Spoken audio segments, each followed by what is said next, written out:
And chat, how's it going, guys? Welcome back to Zero Escape Virtue's Last Reward. Oh man, last time we had some spicy revelations. And I'm excited to see where these go.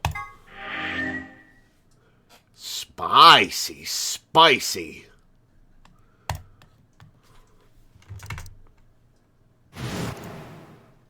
Alright, it always starts me from this until we can get to the flowchart.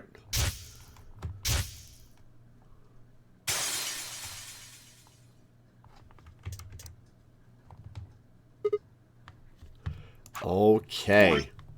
Where are we going now? Oh, we're on the last branch. Okay. Is there anything else we've unlocked? No. The only thing we can do is enter the password. Okay, well. Last branch we can do.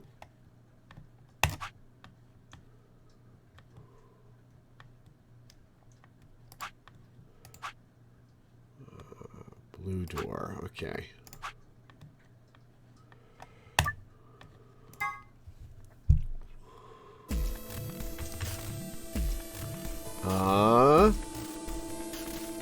Right, it was red door with Dio. Whoa. Betting on the dark horse, huh? Feels kind of weird to say that about myself. Anyway, might as well be polite. Thank you. Are you okay with that, Clover? Well, I don't really trust him, but if Alice really wants to go with option B... Yes, this works fine. Kay, Tenmyoji, and I will take the green door. It's not great, but it's better than Dio. I'm good. Well, I'm willing to do option B. Quark should be fine if he's with Luna. Okay, I'll take good care of him, I promise. What about Phi and Kay? No problems here. I'll take Quark and Luna and we'll do the blue door. I also approve of option B. Everybody's happy with this. I will take the green door, correct? Yeah, good. Looks like we're all set. Kay nodded and handed Quark gently to Luna, who immediately collapsed under the weight because she is small and frail. 10 seconds remain until chromatic doors close. Is this the first path we've been on where we go into a puzzle room with Dio? I think it might be. Come on, guys, hurry. The door's already closing. Coming! I know, I know! With seconds to spare, we leapt across the threshold. 2, 1, 0. Chromatic doors closing.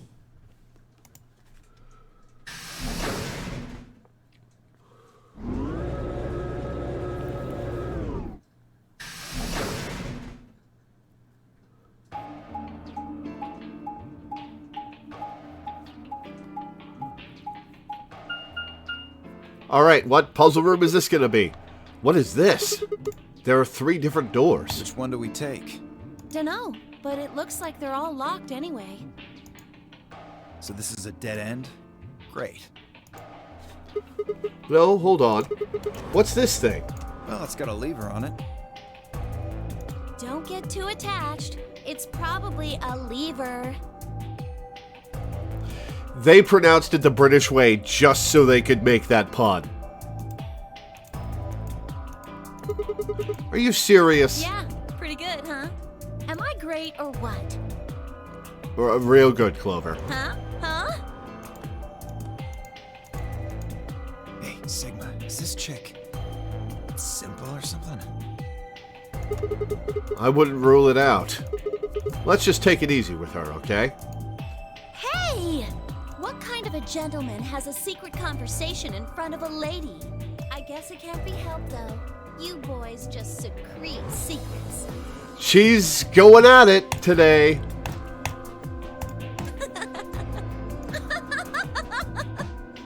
Oh man, I'm good. Sigma, please, let me give her a smack. No, I wouldn't do that. What if it only makes her worse? Well, I think that's a enough genius comedy for now. How about we throw that lever? See, now they're pronouncing it the American way. I thought you said we should stay away from it. Well, you don't really think anything bad's gonna happen if you pull it, do you? Besides, it's not like we can go back. Fine. I'll do it. Ready? Here we go! Alright, which door is this? Huh, the center one opened. Looks like the others are still locked, though. Through the center one, then. Forward! Without waiting for a response, Clover marched through the door. Dio and I shared a glance, shook our heads, and followed.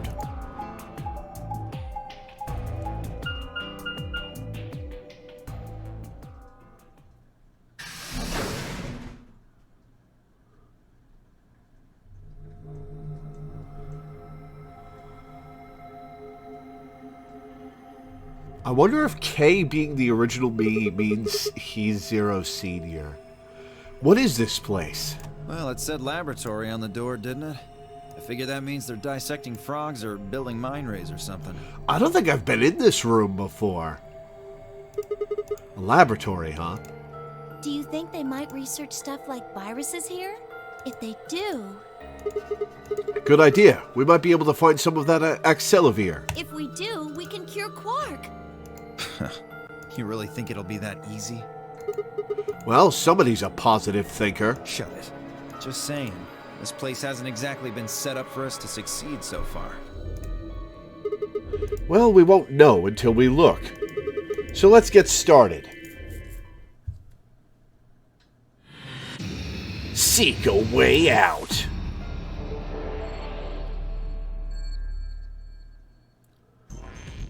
Okay. We've got a room to look around.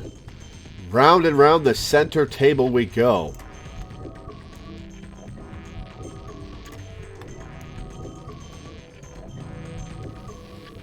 And that's as far as we can go this way. Can't inspect the bubbly liquid. Okay, here's a puzzle. Oh, we did this puzzle in 999, I think. Or was it early in VLR? No, this was in 999. Okay. Man, look at all these pipes. I think they run down to the beakers underneath. There are handles where the pipes meet. If you turn the handle right, the liquid goes right. And if you turn it left, the liquid goes left. The shower room, yes. So maybe if you put it in the middle, half goes to the left and half goes to the right? What is this liquid then? Probably water. What do the numbers mean? Are they supposed to indicate the amount of water that flows out of each pipe? There aren't any units, but it looks like 80-somethings of water come out of the center pipe. And then each pipe after the split gets 40. So we're supposed to regulate the flow of water with the handles so that each beaker gets the correct amount. Yeah. How do we get the water to come out in the first place, though? I think you probably just pull that lever over there on the right. Like this. After turning the correct levers, pull down on the lever on the right to pour water into the beakers. Okay, let's give it a shot. Okay, I'm guessing this is proportions, not exact amounts.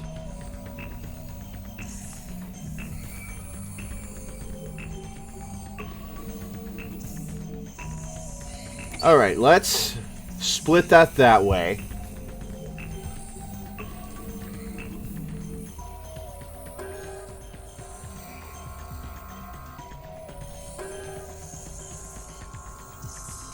Okay, so 40 this way and 40 this way. Let's see, 40 this way split is 20. Maybe it's 10 per. So 20 this way. 40 split and this split. 20 plus 10. 10 plus 20 is 30 and 30. Okay.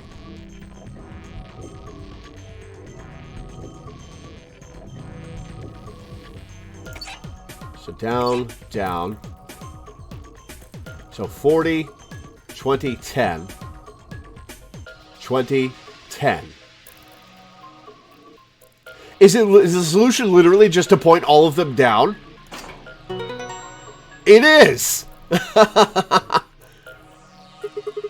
We've poured the water into the beakers, and all the lights are green. You did it!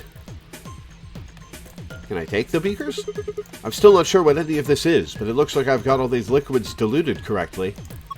So, what do we do now? I think we need more information.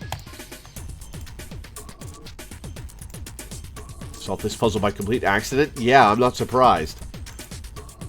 Alright. What is with the sunflower seeds? Seed. A cylinder full of seeds. They're thin and have stripes. Alright. Oh, a file. A binder. There's some paper inside it.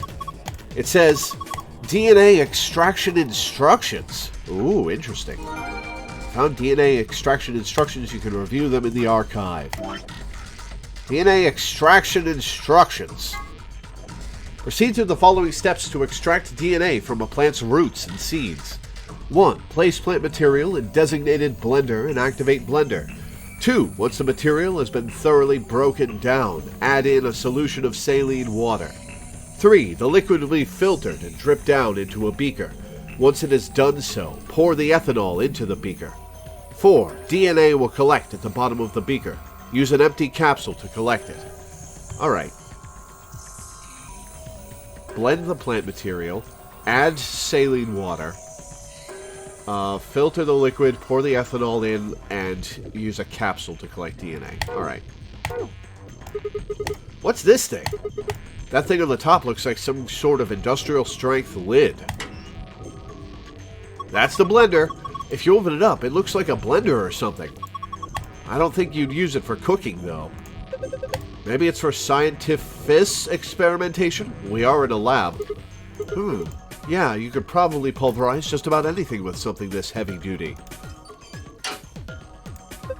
Hey, are you planning on putting those seeds in there? I think maybe you want to hold on a second. There are some other seeds over here. Don't you think we should check them out first? Well, fair enough, thank you. Some beakers. Looks like they're empty. We probably won't need them then. This looks different. Saline solution. Oh no, a frog! Frog! Oh no, it's a formaldehyde frog. Oh. And roots. And seeds. And more seeds. Is this a microscope? I tried looking into the eyepiece, but it's pitch black in there. Well, there's these 4 holes on top of it. Maybe we need to stick something in them?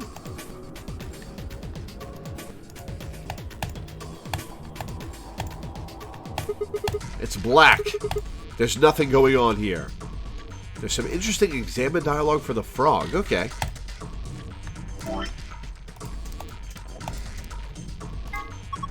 Look, it's Lord Hoppington. Don't give it a name. Oh, it looks like he's dead. Yeah, he's probably been preserved, poor thing. I think the liquid inside is ethanol. How do you know? The smell. Really? Yeah, it smells like disinfectant, right? And besides, scientists preserve stuff in ethanol all the time. Okay, so we extract the ethanol from one of these. Saline. What the hell is this? A dead spider? Maybe it's a fake beard. Have you ever seen a person with a beard like this? Yeah, my grandpa had one. It looks like a root. It's probably some kind of preserved specimen. Alright. Back away from that. Whoa, that's not what I meant to do. That's also not what I meant to do, but I'll take it. There's something on this tray. Empty capsule. Empty capsule. Seed. What's this thing? Who knows? Strange machine. We don't know what it does, so it's probably best to leave it alone for now. Alright. A binder.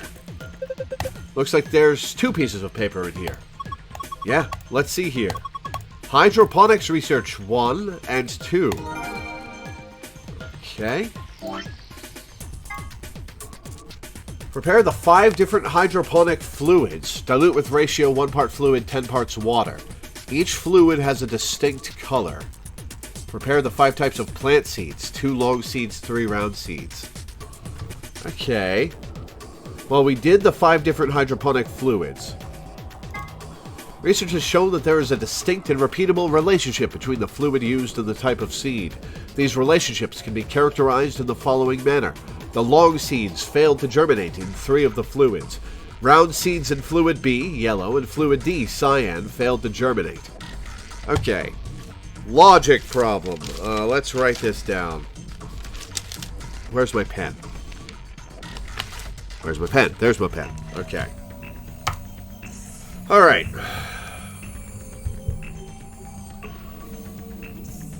Round.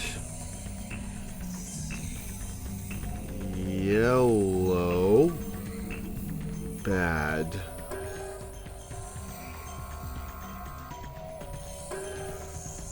Round. Cyan. D. Bad. Okay. None of the marked seeds germinated if put in fluid C.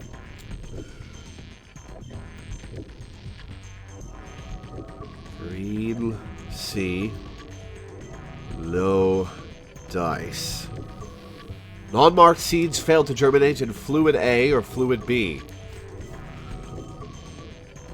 Non-marked.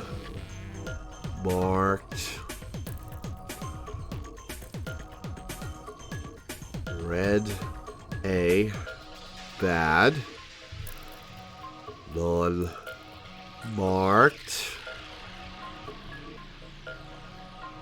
Yellow B. Bad.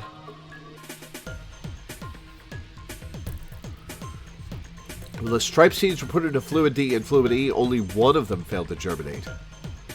Okay. Striped. Cyan D. Maybe. Striped. Blue E. Maybe. Long. 3 of them bad. Okay. Well, we've written that down. Let's see what this other one says. A binder. There's some paper inside. Let's me see that. It says steps for dissecting a frog. Oh no! I found steps for dissecting a frog. Remove the specimen from its preserving ethanol. Dispose of the ethanol by pouring it down the drain in the fume cupboard. The ethanol will be filtered and gathered in the liquid waste tank beneath the cupboard. Begin dissection using provided scalpel. Be sure to conduct your dissection inside the fume cupboard. Okay, well that's how to get the ethanol.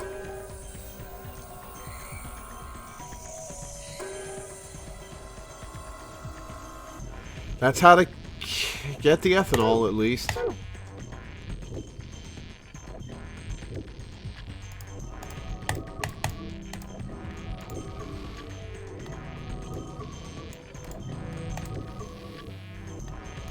Seeds. And what is this? This must be some kind of waste tank.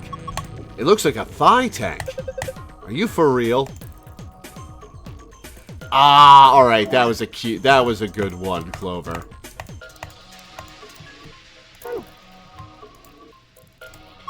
Huh? Why'd they put a speaker here? That's a drain. What is wrong with you? Oh, I see you've got the frog there. Planning to take it out, I assume? You should probably pour the ethanol down the drain first. Okay, I'll just pour the froggy ethanol into the drain. And set the frog over here. Alright, well, I don't have the scalpel. Pipe. Hell of a pipe.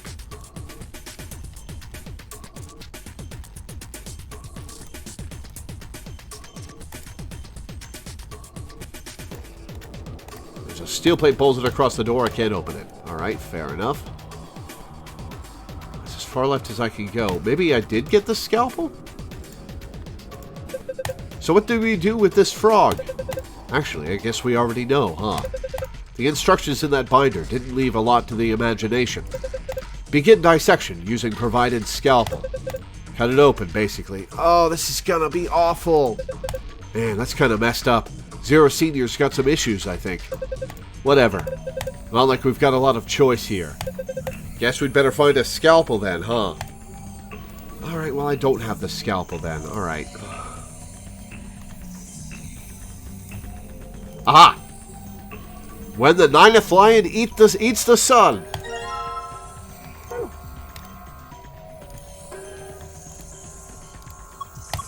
Sigma, what are you going to do with the scalpel? Oh, I have to. Are you going to cut Lord Hoppington open?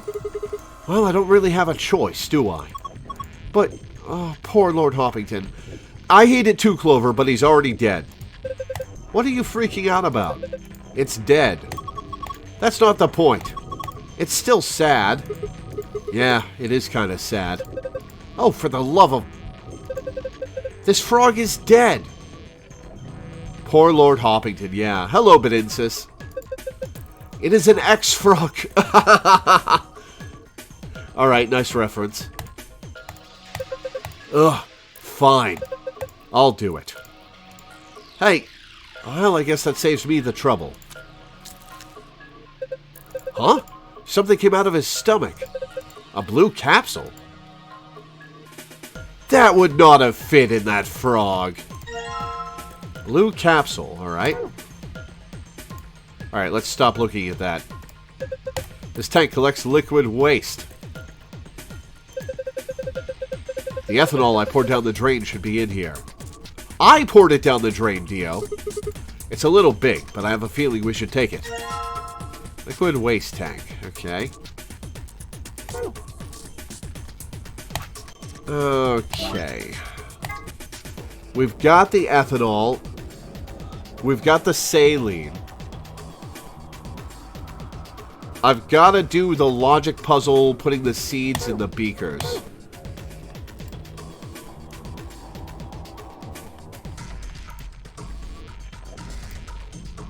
Okay, let's see. Let's see what seeds we've got.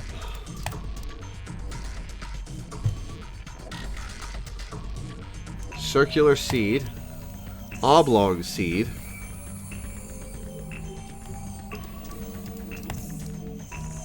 Half circular seed. Striped seed.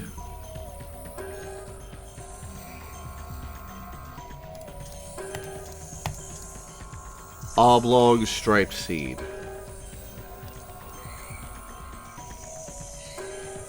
Alright. Okay. Let's see if we can,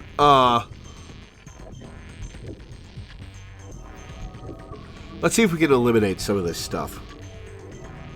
Alright. Round seeds in yellow are bad. Non-marked in yellow are bad. So that leaves the striped long one in yellow. Beakers contain a liquid culture. Each seed requires a particular kind of culture. Place each seed in the appropriate beaker. By dragging a seed on top of another seed, you can switch them. Press the check button after you have put the seeds in the correct places. When each seed is the correct culture, you will have completed this puzzle. I'm not sure what's going on, but here goes. Okay. So stripy long one in yellow. That's good. Okay. Round ones do not go in cyan. The striped ones go in either cyan or blue.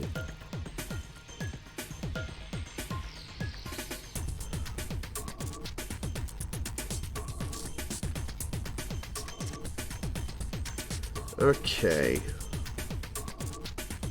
Other ones do not go in cyan. Striped ones either go in cyan or blue. Well, we've already used the long striped one.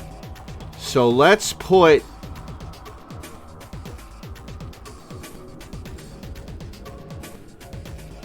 okay. So we've used the long striped one. Brown does not go in cyan. So we'll put the other striped one in blue. Okay.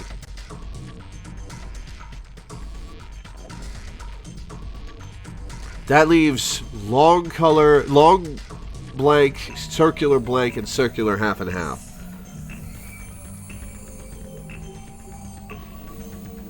Alright, 3 of them are bad for the long ones. So that's not right for the long ones. That one is right for the long ones. So 2 of these are okay for the long ones.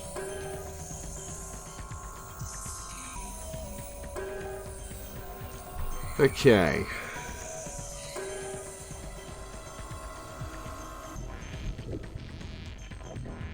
Non-marked do not go in red, and there's only one marked one left, so we'll put that there. Okay. Round does not go in cyan, so let's try this. Success! You did it, Sigma! You've sown your seeds.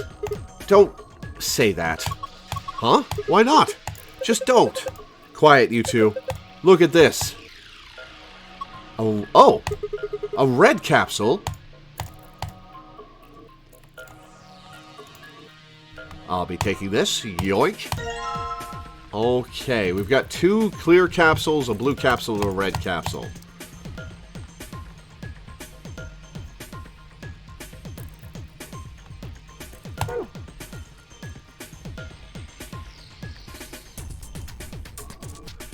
Okay. Alright, DNA. Is there anything else we need? Plant material in designated blender and activate blender. Once the material has been thoroughly broken down, add in a solution of saline water. Liquid will be filtered. Once it is done so, pour the ethanol. DNA will collect at the bottom of the beaker. Use an empty capsule to collect it. Okay. Cool. Plant material.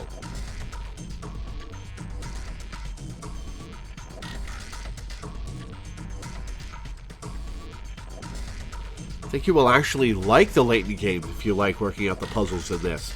The puzzles in this have mostly been fun. Good brain workouts. Okay, time to throw this root in the mixer.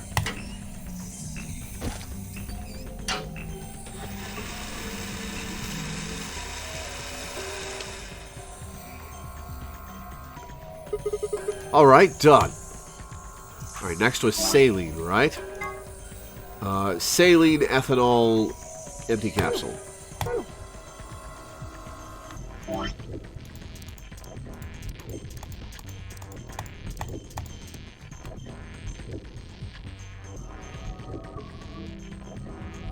I've played through the first Layton game. While this game is a narrative game with puzzles, I'd call the Layton games a puzzle collection with a bit of narrative, with a very nice and charming presentation. I'll try them sometime. Was the first one on DS? Alright, I'll just pour the saline solution in here.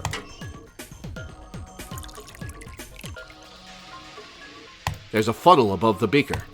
Filtered liquid comes out of it. Eventually. Okay, looking good. Alright, ethanol. Alright, next I need to pour the ethanol into the beaker. Then... I guess this should do it.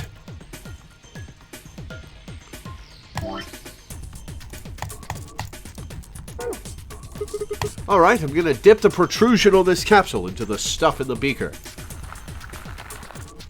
How? Awesome, you got it all!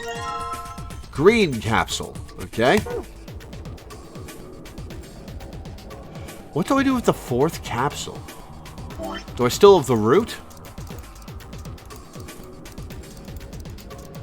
Oh, maybe the seeds will do a yellow capsule.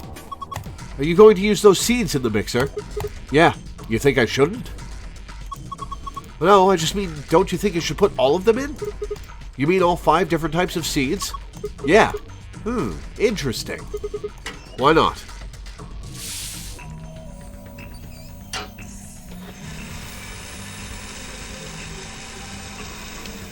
Oh yeah, they did have a Phoenix Wright crossover with Layton, didn't they? Alright, done. Give me that saline. Alright, I'll just pour the saline solution in here.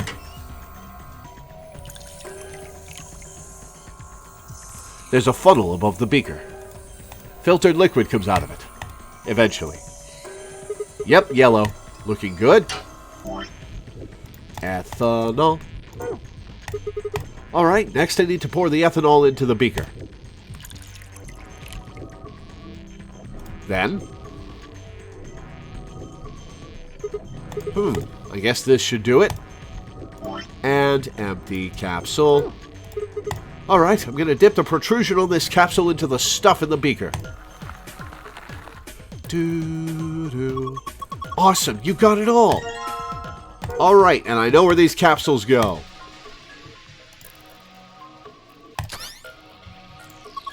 Look, the screen changed. What's going on? You put in the yellow capsule, right? I think it reacted to that. There are 4 games on the DS and 5 on the 3DS. There are 9 Layton games? Why? Dunno. But I was just thinking. Thinking what? Well, the thing we just put in had plant DNA in it, right? Maybe that caused this. Anyway, let's go have a look. Oh. Oh, this is for the golden file because it didn't guide me to use the yellow capsule. This is the safe password. So sun, moon, moon. Perfect. This is just what we need. Yeah. Now we can get in the safe. This is a safe, right? Yeah. It's just like the one in the AP room. If we punch in the right password, it'll open up. At least it should.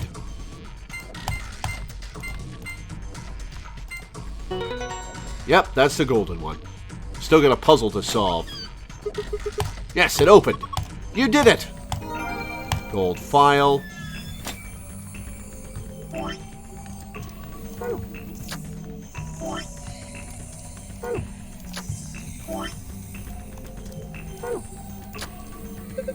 Sigma, come here.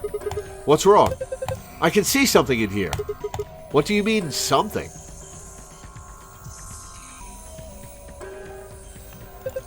Ah, just look. It's easier than explaining. Alright. Oh! DNA symbols, alright. What the heck is this? Probably a simplified version of a DNA sequence.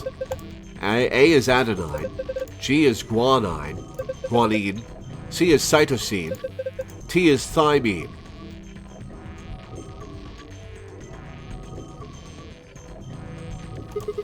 I think we can manipulate it. Yeah, it looks like the puzzle has to do with pairing these bases. Bases? Yeah, DNA is made out of 4 bases: adenine, guanine, cytosine, and thymine. However, you can only bind A and T or G and C.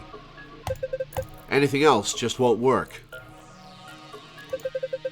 These are called complementary base pairings, A and T and G and C. You sure know a lot about this stuff. I guess so. Anyway, you should be able to solve the puzzle now. Give it a shot. Position each row so that each A is connected to a T and each G is connected to a C. Move each row sideways until the letters match up. Okay.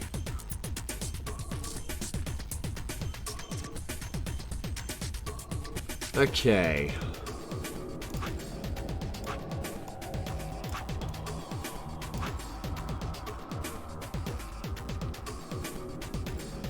Oh, it's this, not between the things. Okay.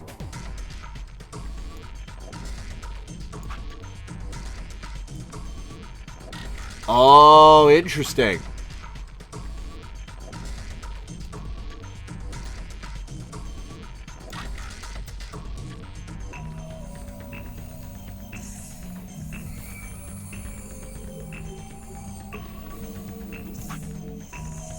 Okay.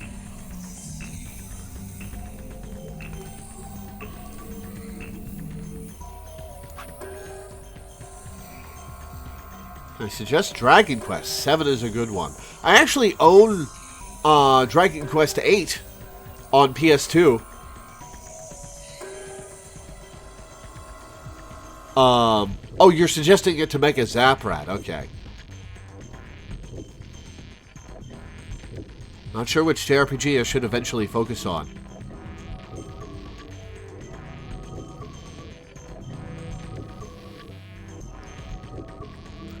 Okay.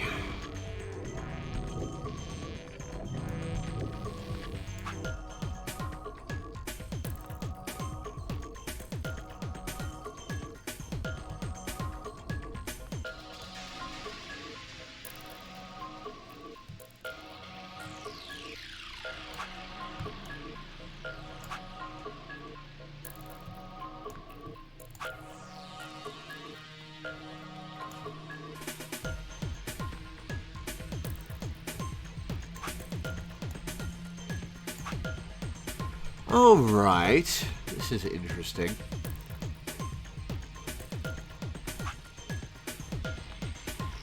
This locks the whole upper row.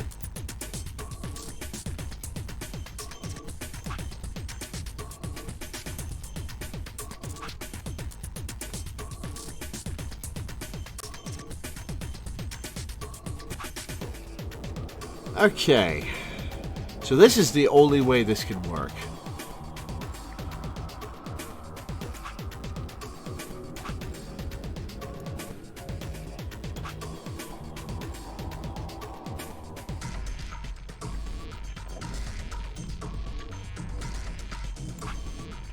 Okay, not quite.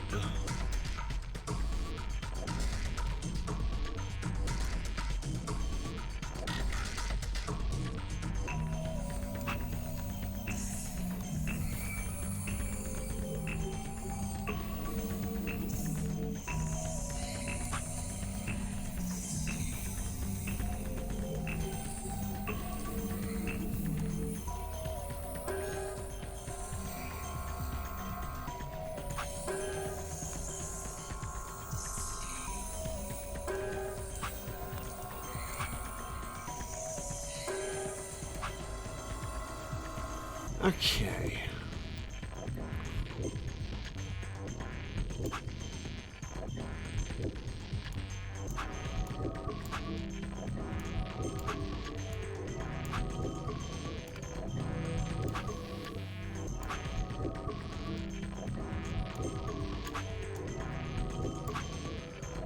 Alright, this is just moving this over to the left.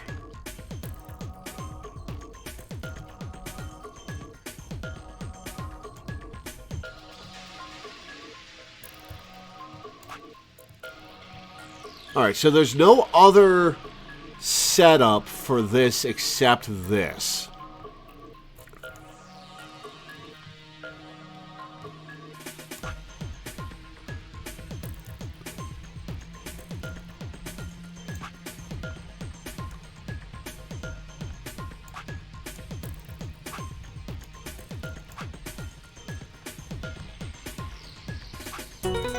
Oh!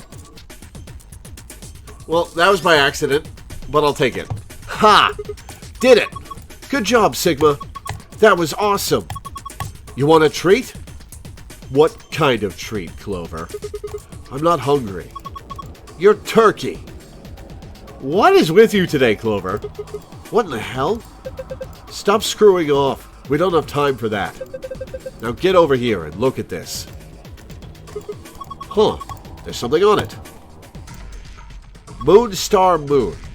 Huh? It's different now. The shapes are in different places. Moon, star, moon. Moon, star, moon. Success! Yeah, these were some good puzzles. Ha! It opened. Awesome. The suspense was killing me. Okay, what have we got here? Oh, a journal. First is... it's a map. A map? It says floor B. The one I found in the infirmary said floor A. So did the one from the lounge. Then that would make floor A the top floor, right? I mean, we rode the elevator down to get here. Yeah, I guess so. Alright, let's keep looking. There's a lot of stuff in here. These are... the key cards. Each one's got a picture of a moon on it. Then these have to be the cards the announcer was talking about. Looks like they gave us two, just like with the sun cards. I'm a solo, so I'll hang on to one. Cool? Sure, fine. Next up, we've got a notebook. Anything interesting? I can't read any of this. Are these even letters? What the heck is this? Well, don't keep me in suspense. I want to see. Isn't it a journal? It's got dates and stuff. Maybe, but I can't read any of this. What language is it? Who knows? Maybe it's Brazilian? They speak Portuguese in Brazil. Anyway, what else have we got here? Looks like two more things. Is that medicine? What's it say on the label? A-X-E-L-A-V-I. Why are you reading out letter by letter, Sigma? R. Axel Ever? Axlever? Wait, didn't Luna say something about, Excelivir? You're right. This is it. This is Excelivir. It's the cure for Radical 6. Whoa, hold on. Let me see that. Later, we need to get out of here as quick as possible.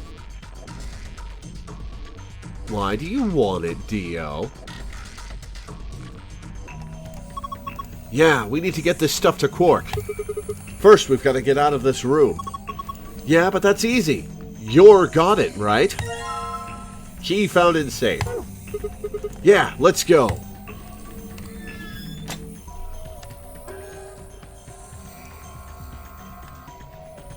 Alright, which door is it?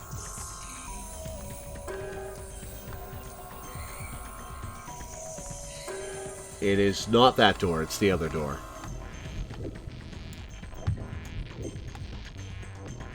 There we go.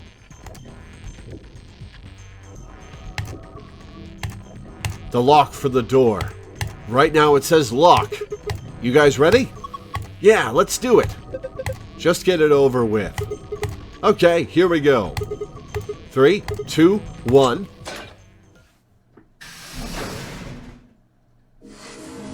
You found it! That only took 40 minutes. Hey, hold on a minute. There's something... Nah, I guess there's a couple of things I want to double check. Yeah, like what? Well, one of them's not really significant, I guess. Huh? First off, this machine. We didn't even end up using this thing, did we? Oh yeah, we didn't. And it's got a little, vial in there. What's it for? Yeah. I was just wondering what it was. Well, I'm not sure how I'm supposed to answer that. Look at the side here. There's a name or something. IG Replicator? Replicator makes it sound like it makes copies of stuff. Ooh, does it copy medicine? So it's like a copy machine. Yeah, probably copies IG, whatever that is. Who knows? Any ideas? Ice cream by the gallon? No, Clover. No. Of course! This machine must be here so we can make all the ice cream we want. Are you nuts? You're one idiotic girl, you know that. You don't have to go like that, Sigma. In other words, an IG. Oh, good one. Oh, never mind. She thought that was a good one. Alright, fair enough. Hey, this isn't the time for stupid jokes. There's a helpless child back there in the infirmary who needs our help.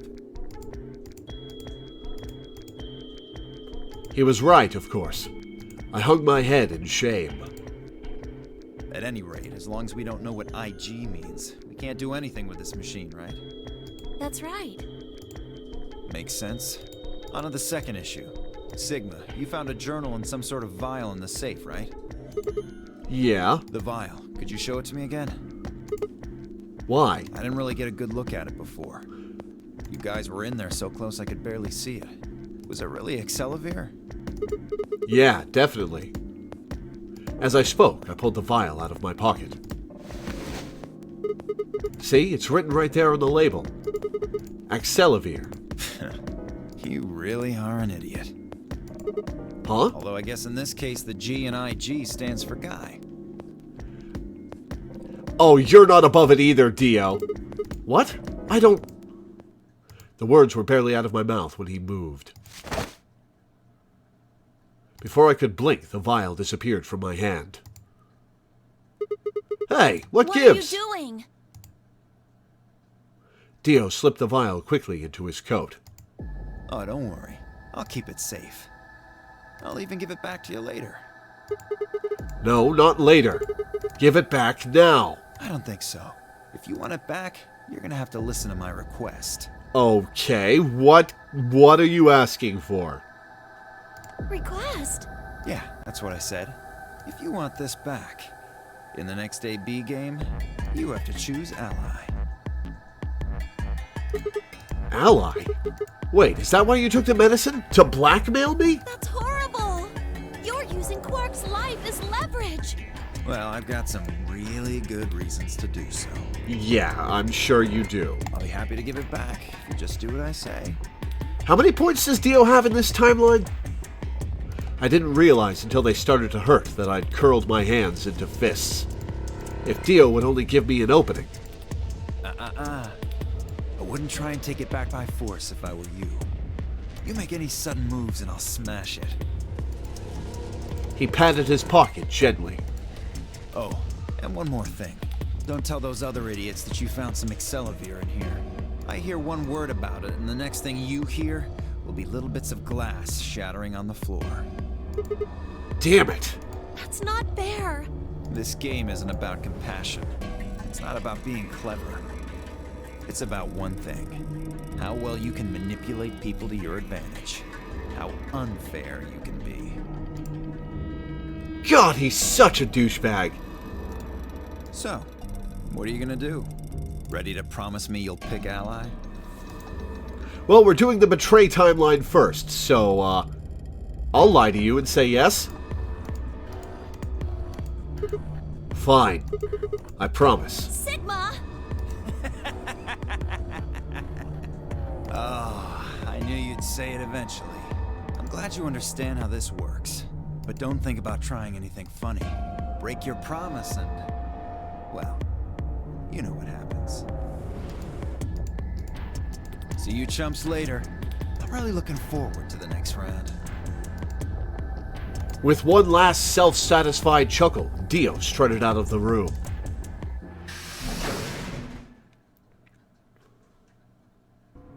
Are you really going to do what he says? Yeah. Sigma, you've only got one BP right now. If we choose ally and he chooses betray... I'll die, yes. I know. I'll drop to -1, and that means I'll get penalized. But that means... Look, it's not like I want to, alright? If we don't do as he says, then he'll destroy the medicine. If he does that, then Quark will... So you're going to die to save his life? That's... Why would you do that? He's a kid, Clover.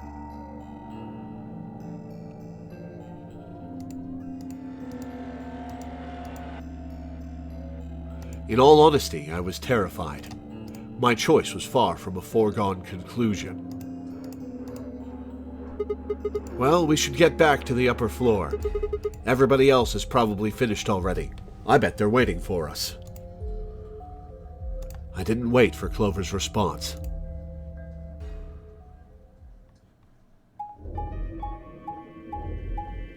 Well, that fucking sucks. I knew he was gonna pull some shit when he asked to see it.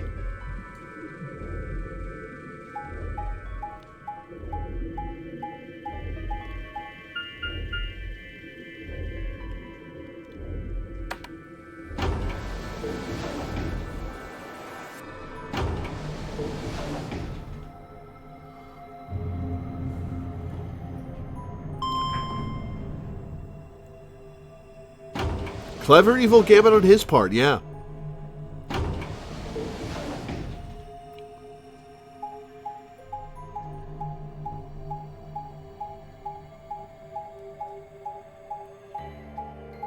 God, what a douchebag.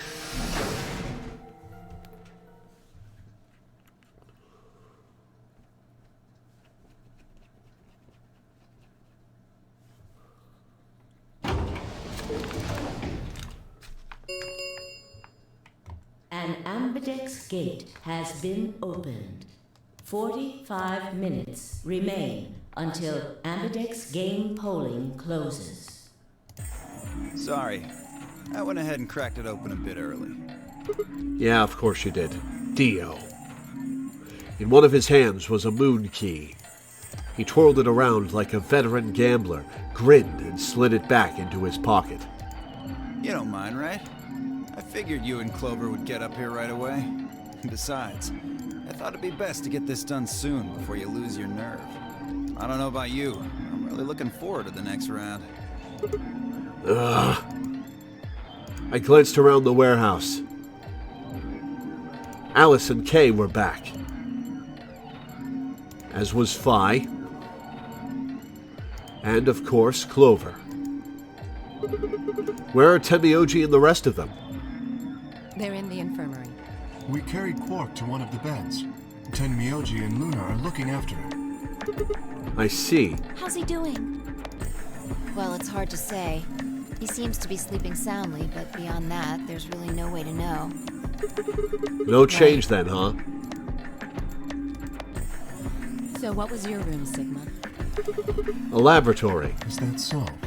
Did it look like the kind of place where they'd be researching viruses and DNA and those kinds of things? Yeah, it did.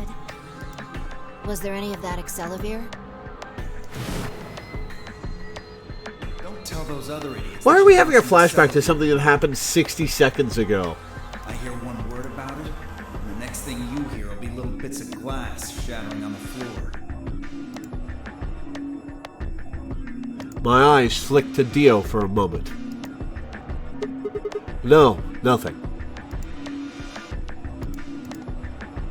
Beside me, Clover bit her lip.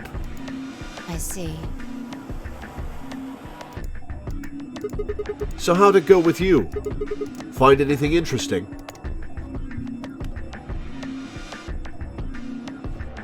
Phi only shook her head. With a unison of movement that almost looked choreographed, Alice and Kay shrugged.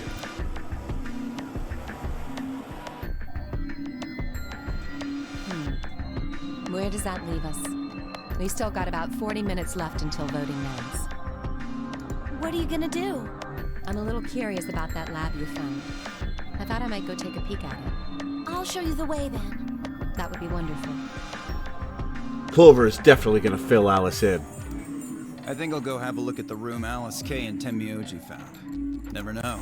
Maybe you missed something. Perhaps there's some Excelivir hidden somewhere in there. Oh, you asshole. Ugh. What a bastard. Then I shall take you there. What about you two? Where are you going? Well,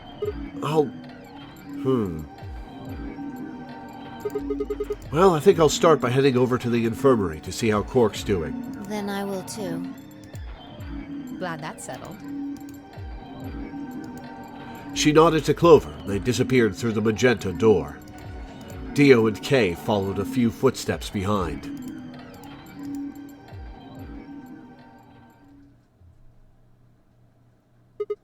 Okay then, guess we should be going too. Hold on.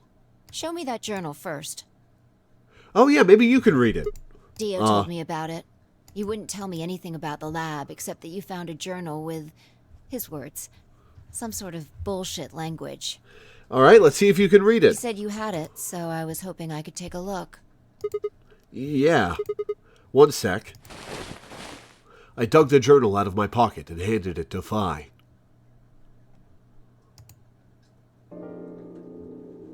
She began to flip through the pages, her eyes quickly scanning each one. This is Latin. Latin? You mean you can read it? Yeah, with time and a dictionary. So in other words, no. Pardon me for not being able to translate a dead language on the fly. You know what? I forgive you, Phi. This looks like some kind of research log. It's not gonna be some sort of, I took the dog for a walk today. It was nice kind of stuff. I can understand a little of it, mostly conjunctions and things like that. But most of these words I've never even seen before. Phi started to leaf through the book again as she spoke. Then suddenly she stopped. Wait. I can read this one. Page 216. This isn't research notes. It looks like a personal entry. Did he take the dog for a walk on a nice day? Don't What's it rush say? me. This is gonna take a minute.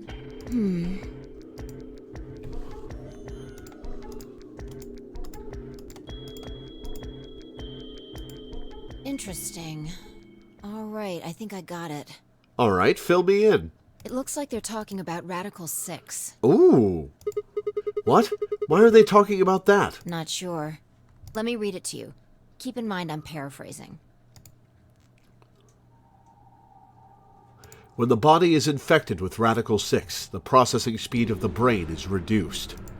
If we assume the brain currently operates on a 1-to-1 basis with regards to time, Radical 6 reduces this to 1 to the square root of 1/6, or approximately 1 to the 0.408, which matches with what happened to Sigma in one of the branches. This means that for each second that passes outside, the patient feels that only 0.408 seconds have passed inside. Therefore, when 1 second has passed inside, approximately 2.45 seconds, or the square root of 6 seconds, have passed outside. In other words, when 10 seconds pass in the real world, a patient infected with Radical 6 would feel as if only 4 seconds had passed. This is why the virus has been termed Radical 6. Okay, that makes sense. Radical is another term for what is also known as the root operation, the function inverse to the taking of a power. In a less mathematical sense, it can also be used to refer to something that is extreme or severe. Those infected by Radical 6 eventually develop a powerful urge to commit suicide. The exact cause of this is unclear, and although there is as of yet no direct link between suicidal urges and the reduction in mental processing speed, many believe that they are not unrelated. Those infected with Radical 6 perceive the world to be moving at a fever pitch, as if it were a videocassette being fast-forwarded. For instance, although the patient believes that only 10 seconds have passed, in fact 24.5 seconds have passed. Given this increased speed of input, maintaining the ability to observe and reason would become a Herculean task. One theory holds that the disparity in time perception causes the brain to be flooded with massive amounts of information. Unable to keep up, it begins to fail. Whatever the cause, the infected invariably attempt to take their own lives, which is arguably the most terrifying aspect of this virus. Research suggests that a targeted antiviral could kill, or at least disable, Radical 6, but we have been unable to develop one. It seems our best hope now is to harvest antibodies from someone with a natural immunity to the virus. Thus far, however, we have been unable to locate a suitable subject, so I have continued my efforts to discover an alternative means of treatment. Given my current rate of progress, I predict that I will have a workable treatment within a decade or two. It is my fervent hope that humanity will be able to survive that long. The bodies of those dead from suicide are piled up along the roads leading into and out of town. The entire area reeks with the stench of decay, and the sky is filled with the constant buzzing of flies. At times, their swarms are so thick that when one passes, it feels as if a cloud has gone over the sun. Every day I see more crows, and rats are everywhere, feeding on the dead. Ironically, the only healthy-looking creatures are the stray cats who have grown fat on a plentiful rodent diet. The few humans who survived the outbreak have been locked away by the government in underground shelters. Yup, this is definitely We are definitely well after the time we were kidnapped. We are not on December 31st for that eclipse. We're in an eclipse years later. I don't know how many were saved, but I fear only a handful. Their survival is the only hope that remains for the human race. Oh, Lord, please, let their future be a bright one. Bright side, the kitties are doing great, yeah. Whoa, that's a lot of information. Now we know what the virus does to you, though. If you get infected, your brain slows down by the root of 1/6. That's, what, about 40%? That isn't the important part. Those infected by Radical 6 eventually develop a powerful urge to commit suicide. Yeah, you're right. That would explain why Quark was, well, trying to kill himself. There are two other things in here that worry me. First, the part about how they haven't managed to develop a treatment for it yet. What do you make of that? What am I supposed to make of it? Maybe they just hadn't found one when the journal was written? I mean, from what we know, there's a drug called Excelivir that cures it. Exactly. But in the journal it says it might take 20 years to make something like that. How long have we been in here? Hold on a second. I'm getting confused. When was this thing even written? December 29th. Oh, shit. No year. Well, there's no way it was written this year. Yeah, probably not. Anyway, moving on. The second concern I have is about the underground shelters it mentions. The newspaper article said something about quarantining people too. After we read it, we all thought the same thing. What if this was one of those quarantine facilities? But this journal seems to suggest the opposite. The few humans who survived the outbreak have been locked away by the government in underground shelters. You're trying to say that this place might be one of those underground shelters, which would mean we're all supposed to be uninfected. We would have been thrown in here to keep us safe. Yeah. I mean, there's no way to say for sure at this point, but it seems possible. Well, no. Whoever Zero is does not want us to be safe. But Quark's been infected, right? And maybe the virus got in somehow. That would be bad. Yeah, gee, Sigma, you fucking think? Just think about it for a minute. If this is one of those shelters, a lot of things start to make sense.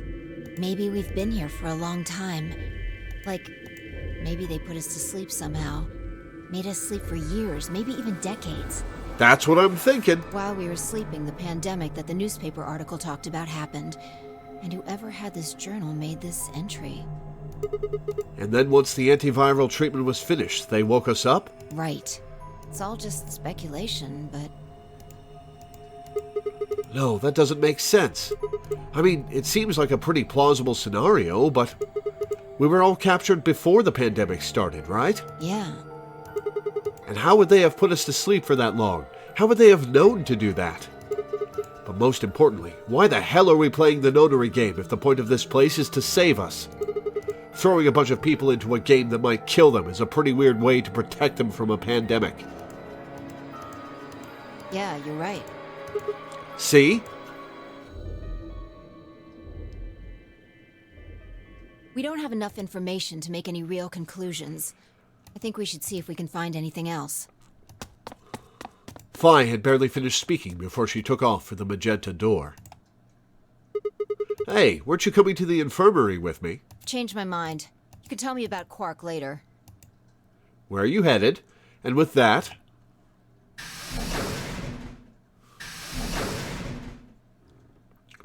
she was gone. Man, I let out a long, tired sigh and started off toward the infirmary.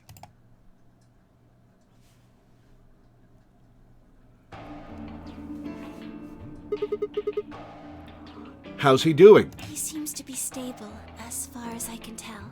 Still sleeping. I see. Mind if I have a look? Please, go ahead. I made my way around the partition to the side of Quark's bed. The journal and the thing Phi and I had talked about would definitely need to be addressed, but for the moment, the AB game was what I needed to concentrate on. Lives were at stake. Mine and Quark's. Those infected by Radical 6 eventually develop a powerful urge to commit suicide. If the journal was telling the truth, then as soon as the anesthetic wore off, Quark would go insane again. What if we weren't able to restrain him a second time? What if he managed to kill himself before we got to him? Or perhaps he'd just get out of the infirmary and go hide somewhere. On the other hand, it wasn't like we could keep anesthetizing him forever. There was only one way to save Quark, and that was with Loreweaver. Unfortunately, Dio had stolen it. If we wanted to get it back, Clover and I would have to vote ally. But if I did, there was an excellent chance I would end up dead. The question was, then, what to do? Sacrifice myself to save Quark? Or keep quiet about the danger he was in to save myself? It was so faint, I almost didn't hear it. Grandpa. Ooh, he's waking up. Grandpa. He shifted a little, then fell silent again. It was enough, though.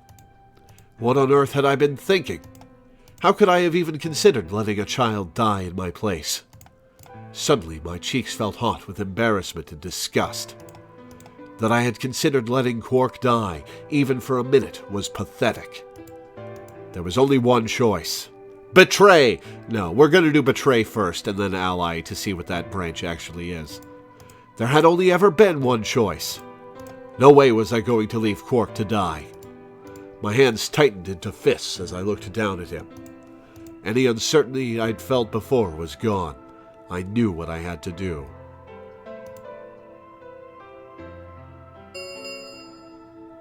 "10 minutes remain until Ambidex game polling closes. All players, please enter your votes. If no vote is recorded before the deadline has passed, any non-voting parties will automatically ally." Looks like it's almost time. You two should head back. What about you? Not going. I'm worried about Quark. But you're a solo. If you don't vote... I'll automatically ally. I know. I heard the voice on the intercom just like you. What are you going to do if Kay and Alice vote betray? Nothing, I suppose. Just means I lost that round. I'd just be voting ally anyway. You know who my opponents are, right? Alice only has one BP left. If I pick betray and they chose ally, I'd kill her. I'm not so desperate to escape that I'm gonna kill someone for it. And even if I was, I can't leave Quark behind. You see? Doesn't matter if I go into the AB room or not. My vote's the same either way. Tenmyoji's mind was made up. Trying to persuade him to leave would have been pointless. All right. Take care of Quark. Of course. You worry about yourself. Okay. Let's go. Luna and I headed out of the infirmary, leaving Tenmyoji and Quark behind.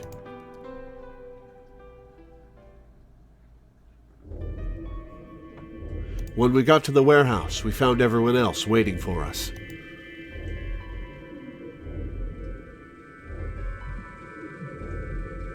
Well, not quite everyone. One other person was missing.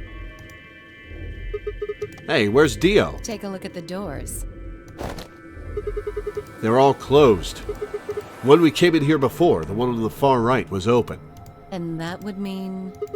That he went in, I guess. Exactly. That bastard. He'd probably been worried I might try and take the Loreweaver from him by force, so he'd hidden himself in the AB room. What a coward. I'd made up my mind to choose ally no matter what, but a part of me had still considered trying to jump Dio if he dropped his guard. Now he'd made sure I wouldn't get the chance to try. Where's Tenmyoji? Oh, Luna explains Tenmyoji's choice. I see. Well, I guess that means I don't have to worry about him picking Betray. Right. What will you guys be choosing then? Ally, of course. Because my BP is 6, I assume. Yes.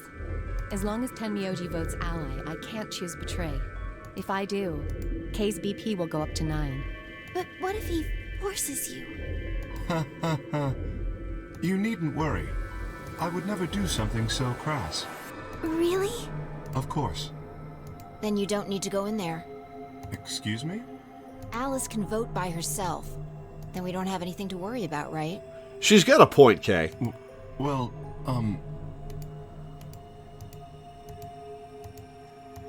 I apologize, but I'm afraid I can't agree to that. Why not? I just can't. Shall we go, Alice? Hey, hold on a minute there. Kay continued briskly toward the AB room as if he simply hadn't heard Vi. Alice scrambled to follow him, perhaps concerned that he would lock her out. What is your plan, Kay?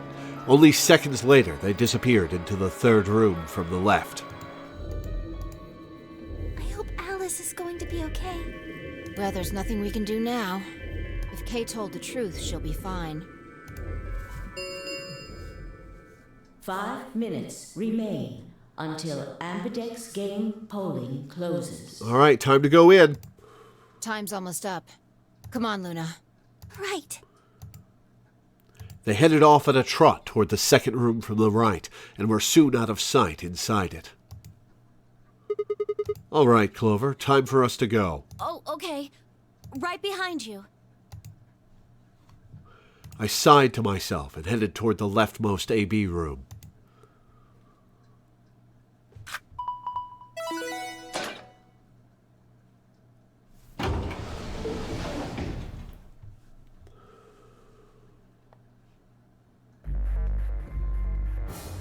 All right.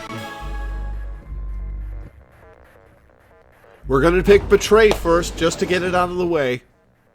What are you gonna do? I don't really have a choice, do I? There's only one thing I can do. I'm going to choose Ally. You can't! You'll die! Well, you never know. Just because Dio told us to ally doesn't necessarily mean he's going to pick Betray. Do you really think a jerk like that is going to choose Ally if he doesn't have to? No, but... hold on to hope, Clover. No. No way! He's got 6 BP right now. If he picks Betray, then he'll have 9 points! Well, what about you? Huh? You've got 6 BP too, right? If Dio chose Ally and we chose Betray, then you'd have 9 BP. What? No, that's not... I didn't even realize that until you brought it up. I'm just trying to tell you that Dio is going to pick Betray. That's who he is. That is true, Sigma. And I'm trying to tell you that I've made up my mind. That's who I am. The only choice is Ally. It's the only chance we have to get that medicine back. That's why Dio called you an IG. What makes you think he's going to give us the Excelivir, even if you do what he says?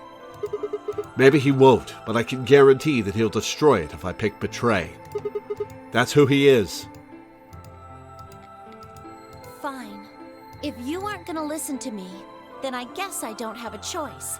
I'll be pushing that button. Ooh, okay. Huh? Before I realized what was going on, Clover ducked past me and ran toward the voting machine. No, stop! I snatched her by the arm and hauled backward with all my strength. Ow! Sorry.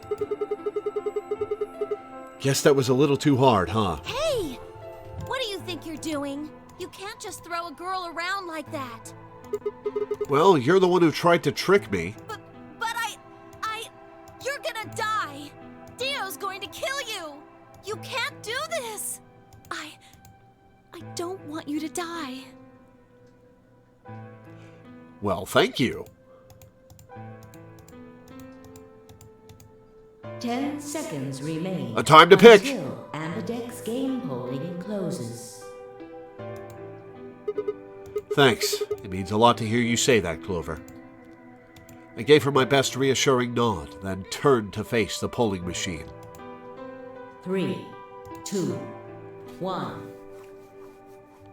All right, let's get Betray out of the way.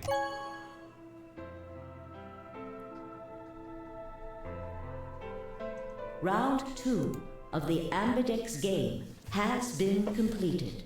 Results will be displayed in the warehouse. Thank you for your participation. Ambidex gates now opening. All right, time to see what happens. Clover and I walked slowly out of the AB room. Dio glanced over at us as he exited his own room. I looked away before he could make eye contact. Sigma, why? After all that stuff you said. I mean, it's not like I'm criticizing you. I think you made the right decision.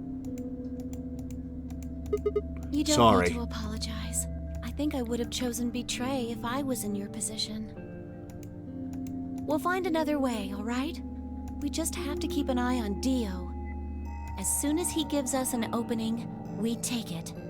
And I'm sure Alice will help us too. Did you tell her? It's okay. We can trust Alice. I mean, she's a professional secret agent. I'm sure she knows how to keep it under wraps. There's no way she told him. Anyway, let's go check the results. Yeah.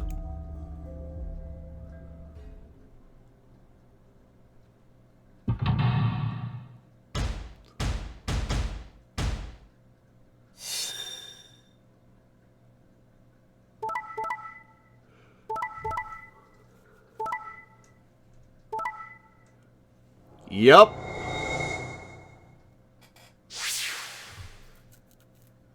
All right, well, Kay's getting out.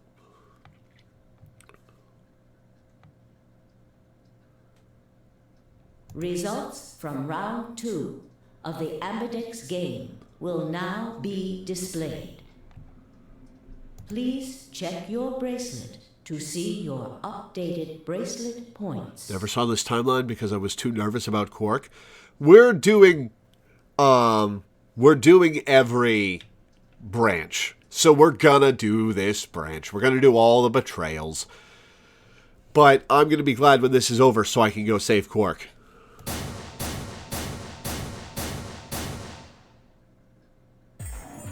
Hey, what the hell is this? Sorry, I decided to choose Betray. Oh, so you don't care what happens to Quark? What kind of a cold-hearted bastard are you? Jeez. Please, just give it back. Hey, Sigma, what are you talking about? We found the Excelivir in the laboratory. And Dio stole it. What? You mean he has it? Right now? Nah, I don't have it. What? Well, I won't have it in about 2 seconds. The moment the words left his mouth, I knew what he planned to do. No! Don't! Tackle him! I leapt toward him as I spoke, but it was already too late. Dio snatched the vial out of his pocket, brought it up. God damn it! And threw it to the ground. No! You bastard! What are you doing? A promise is a promise. If you'd chosen Ally, this never would have happened. You want to blame someone? Blame yourselves. Ah! I'd had enough. Something snapped in my brain. Bastard! Ah! I let out a guttural roar. It's Guttural, actually, and leapt forward. Only to be stopped short by a firm hand on my arm. It was Phi. Hold it. Why are you stopping me? Because this isn't the time for that. Huh? What do you mean this isn't the time for? Look at the number 9 door. Oh yeah, Kay's getting out. Kay. Kay was indeed standing in front of the door. What? What is he? No! 9. His BP is What? 9. Suddenly, we were all running toward K, the number 9 door. Too late now.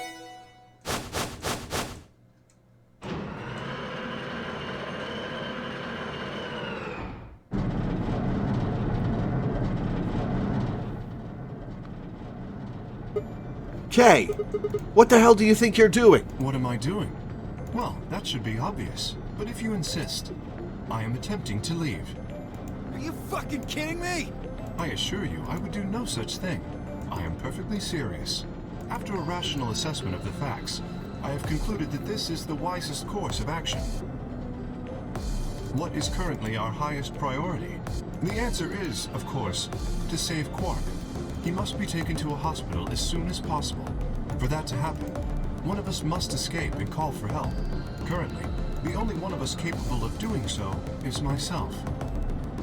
He does kind of have a point, but he doesn't know if anyone will be able to get back in. That is why I intend to escape. And leave us all behind. Unavoidable, but as I said, I do intend to call for help. Yeah, we'll see if there's anybody left to help. Couldn't you have at least waited until the next round? Then you could have raised Quark's BP to 9 and taken him with you. And what would happen if Dio was Quark's opponent in the next round? I have no illusions about what Dio would do. This is the most logical choice.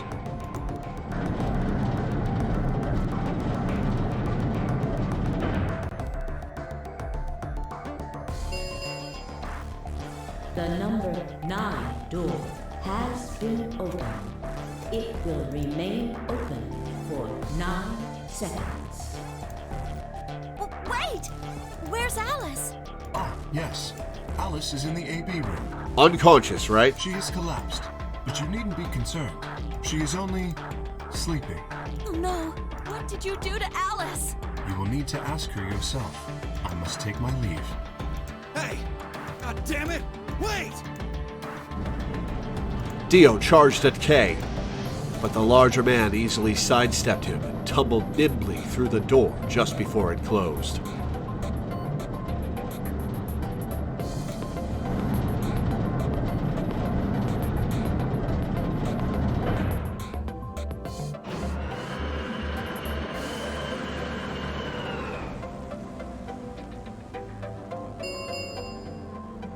The number 9 door has closed.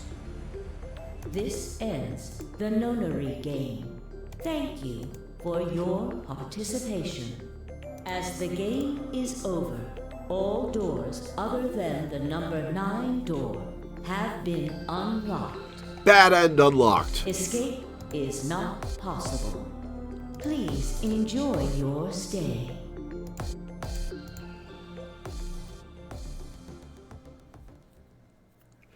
And then everyone in the room turns and strides over to Dio and strangles him. Game over.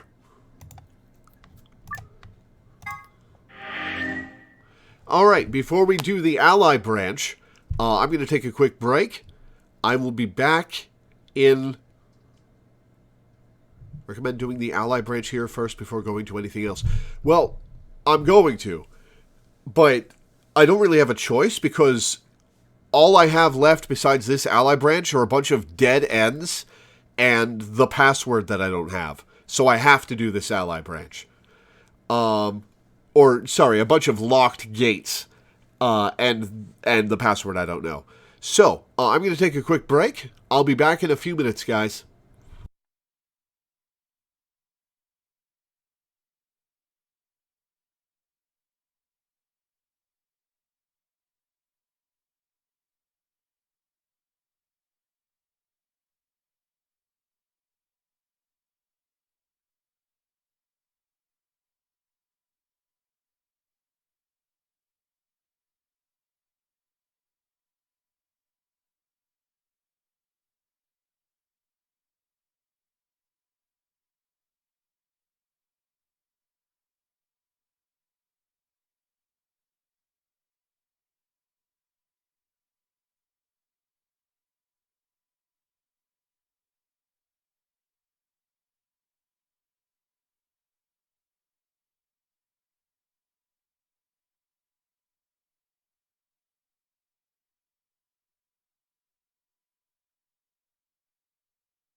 Alright, I'm back. Let's ally.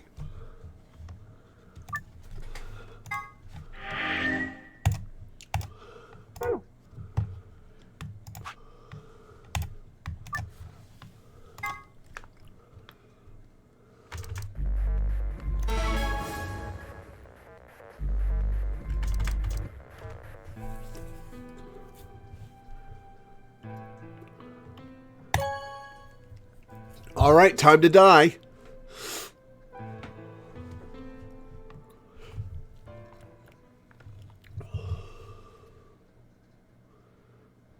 Clover and I stepped out of the AB room. For several long moments, we just stared at one another. Words weren't necessary. Everything she would have tried to tell me, I could already see in her eyes. Let's go. I turned and headed toward the results screen. Sigma. I heard her behind me, her voice barely louder than a whisper. The choice was already made. I stood up straight and kept walking.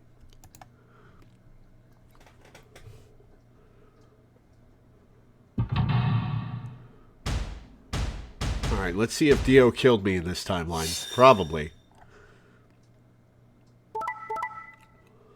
Alright, Kay's getting out. Yep, I'm dead.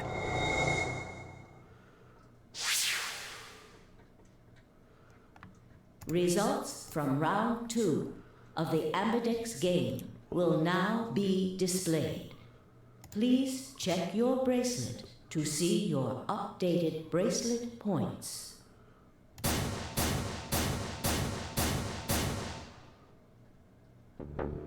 What? Sigma's BP is...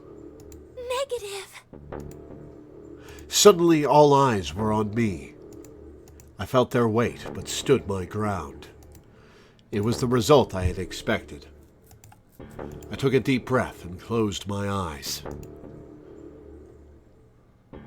I didn't have to wait long. There was a sharp, quick pain in my wrist, barely even noticeable. I couldn't feel anything flowing into my veins, but I knew it was there. First would be the anesthetic Soparil. I blinked and my vision started to blur. When I tried to think, it felt like my mind had been stuffed with cotton. My legs began to wobble, then gave out entirely as I crumpled to the floor. Sigma! Sigma! Hang on! Hey! Sigma! Wait, maybe she went to the room that had the antidote. Get up! Sigma! Oh no! Oh no, oh no, oh no! Trying to open my eyelids was like trying to lift sheets of lead. My eyes had lost the ability to focus, but I could make out a blur that had to be Dio in front of the number 9 door. Damn it! You'll keep your promise, goddammit! I groaned and with a Herculean effort lifted my head and then my sluggish body off the floor. Every step was a battle, and whenever I shifted my weight, my muscles threatened to give out again. But somehow I forced myself ahead, a single thought burning in my mind. I would reach Dio. Then, at last... The smudge of color faded into a recognizable person. I threw out my hand in front of him. Give it back. Give me the medicine. Give it back. Don't act like it's yours. Aren't we supposed to share everything we find here? I don't care. Just hand me the medicine. What are you talking about? We found the Excelivir in the laboratory. And Dio stole it. What? You mean he has it? Right now? Is he gonna smash it? Yeah. So? I kept my promise. Now you. I wasn't a fool. I knew the kind of person Dio was. There was a chance he wouldn't give us back the Excelivir. If he didn't, then I'd die with my hands around his throat. I gathered as much of my mind as I could and got ready to attack. Fine. Not quite what I'd been expecting. Here. He's gonna throw it. With a shrug, he pulled the vial out of his pocket and tossed it toward me. I caught it and pulled the tiny glass bottle to my chest, worried I might drop it. The label said, unmistakably, Excelivir. It was the real thing. Clover, take it. I held it out toward her. Right. Of course. She quickly tucked it into her pocket. Good. Now at least Quark will be all right. With that, the last of my strength left me, and I dropped to my knees. Sigma! Are you okay? Sigma! Sigma! I guess this is it. First is the soap reel, which put you to sleep. 9 minutes later, the tubocurarine is injected, numbing your respiratory muscles. I guess you could say it'll really take your breath away. 9 minutes. Once the Soparil was injected, I had 9 minutes until the muscle relaxant followed it. About 4 minutes had already passed, which left me with 5, give or take a little. In 5 minutes, I would be dead. What could I do in 5 minutes? How could I save myself? I gave a raspy, quiet laugh. Even with death staring me in the face, I seemed to be determined to struggle right up until the very end. Okay, Sigma. You can do this. Clinging desperately to what little consciousness I had left, I racked my brain for any possible solutions. How could I save myself? How? There had to be something. Every problem, no matter how difficult, has a solution. There's always another option. You can always cut off your hand. Hopelessness is a state of mind. I just had to think. Think. If there was a way out, I'd find it. I wasn't ready to give up on life yet. There had to be an answer.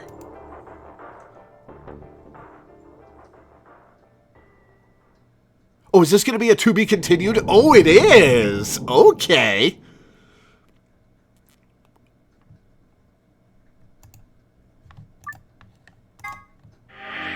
So, I come back to that with the information from the other timeline about where the antidote is, maybe? Oh, we've got some dead ends open now. We've got a dead end open now.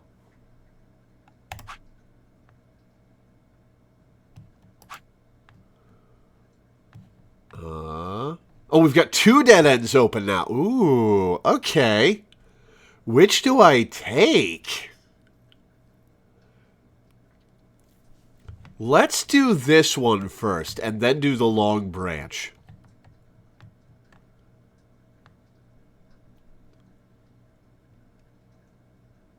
Yeah. You had actually already unlocked a few of these now from even before the Dio choice. Oh. Huh. I didn't notice. I looked around and saw all the dead ends and stuff. Okay, let's do this one first, and then we'll do this long branch.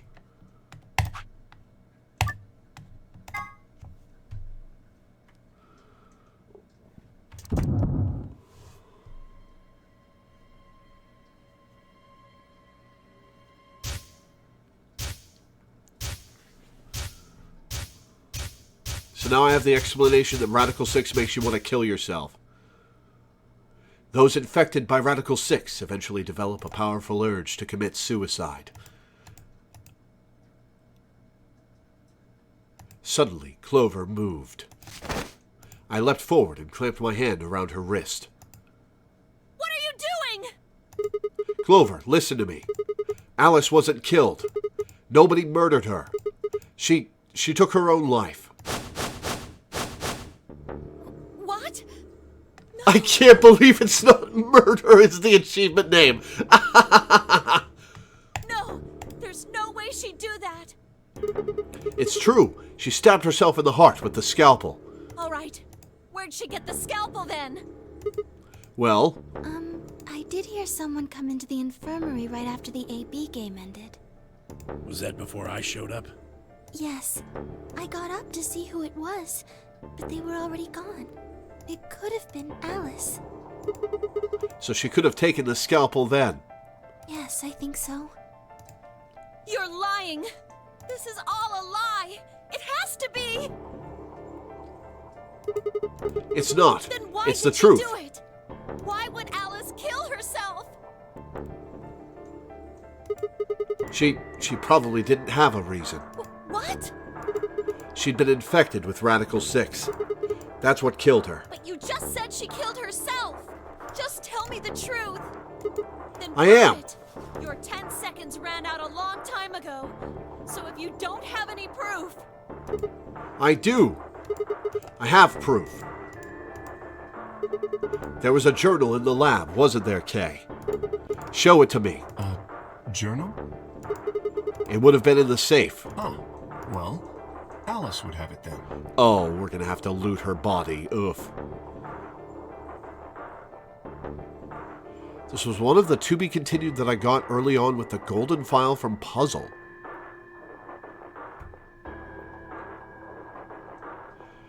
Wait, do the golden files unlock stuff? Unlock dead ends? Fine, can you... I don't feel right touching a dead woman's body. Could you take a look? Sure. Her hands barely shook as she quickly searched through Alice's clothing. Oh, just that they continued from later in the game. Fair enough. It was only seconds before she stopped. Slowly and carefully, she drew something out. There it was. The journal. Fi turned to hand it to me, but I shook my head. You read it. It's in Latin. I can't make heads or tails of it. She cocked an eyebrow at me and flipped the small book open. When she looked back up at me, it was with both suspicion and surprise. Yeah, it is Latin. But translating this is impossible. It's full of words I've never heard before. I can barely understand any of this. Page 216. Huh? Turn to page 216. You should be able to read that one. Usually it's stuff that'll come up within the next segment, but randomly it'll have huge bombshell revelations you shouldn't know for a while. It'll be interesting to read all the golden files, because I want to do that when I finish the game. And you said you'd provide me a list of them, because I haven't unlocked all of them in the game. Fi's frown deepened, but she did as I'd suggested. I watched her eyes quickly scan the page before looking up at me with renewed suspicion. Yeah, I can read this page. How did you know? No, wait. How did you even know there was a journal in the lab? I just knew. The wiki has them all and which puzzle rooms they come from. Awesome. You just knew. Come on. Look, just read it, okay? Clover wants to hear what it has to say. Right? Yeah. Right. Give me a moment to look it over. After a few moments of whispering to herself in Latin, Fi began to translate, paraphrasing the contents of the journal. Radical 6. Okay. Radical 6 reduces the processing speed of the brain by a factor of the root of 1/6. One of the symptoms of Radical 6 infection is an overwhelming urge to commit suicide. Research has shown that it would probably respond to the right sort of antiviral medication, but no one has been able to develop one yet. Nearby towns are filled with the corpses of people who took their own lives. The uninfected have only barely managed to survive and have been sent into underground shelters supervised by the government. Oh Lord, please, let their future be a bright one. Fi shut the journal with a soft slap.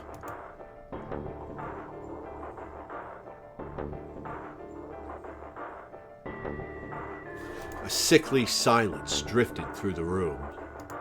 The newspaper article, the recording, the conversation with Tenmyoji, and now this journal entry. There was no more hiding from the truth. The pandemic had already happened.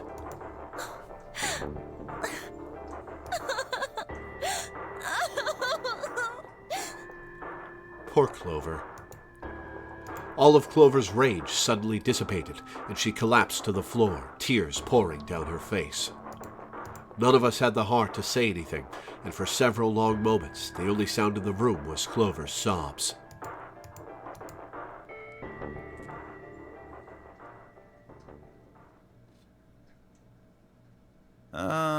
We've got a problem. Oh, what is the problem, Dio? It's almost time for the primary doors to open. Ah, shit. Yeah, only 10 minutes left. Sorry, but I'll be taking Alice's bracelet. Vi and I won't be able to open the secondary door without it. So she was a magenta pear, just like me. Just now noticed that, did ya? As he spoke, Dio grabbed the bracelet off the floor and dropped it into his pocket. What color is your bracelet, Luna? I'm a cyan pear. You are part of Clover's pair, then. That means the two of you will need to come with me. I guess so. Come on now, Clover. We need to go. So does this unlock a new branched path?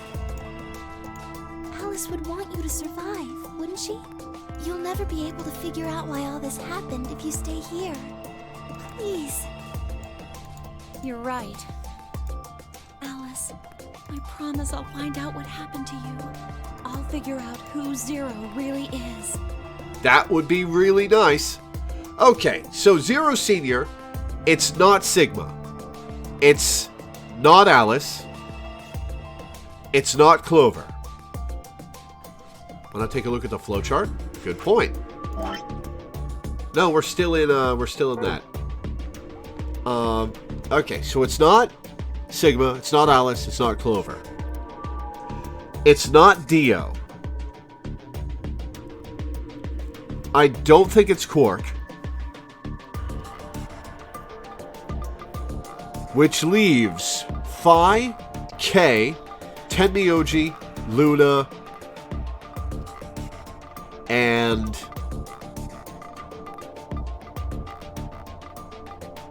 shit, who's the ninth person? Right, it's not Alice, Clover, Sigma, Quark, or Dio. Okay, so it's Phi, K, Luna, or Tenmyoji. Phi, K, Luna, or Tenmyoji. It could be K. It could be K, considering the revelation about who he really is. I don't think it's Phi. Unless Phi orchestrated all of this so that she could get answers from various people, with the timeline jumping. It could be Tenmyoji, who apparently knows stuff about this situation that he's not telling everybody. And I'm fully prepared for Luna to bust out of her shell, and be the big villain.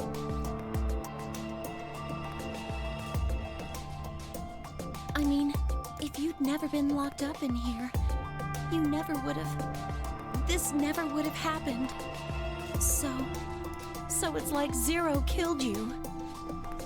I promise. I'll avenge you. Clover stood up and rubbed her hands roughly over her eyes, smearing tears across her cheeks. Then, with a determined frown, she strode out of the room. All right, we're out of time. Move, people. You guys head on down to the Floor B warehouse. We'll catch up with you later. Oh, right. Quark's got the yellow bracelet, which makes him your partner, right? Yeah, can't exactly leave him behind. Without him, we'd end up stuck in the AB room. Uh-huh. Okay, let's go. We'll see the rest of you once we've picked up Quark. Very well. Until we meet again, till we meet again. You're going to meet again in 5 minutes, Kay.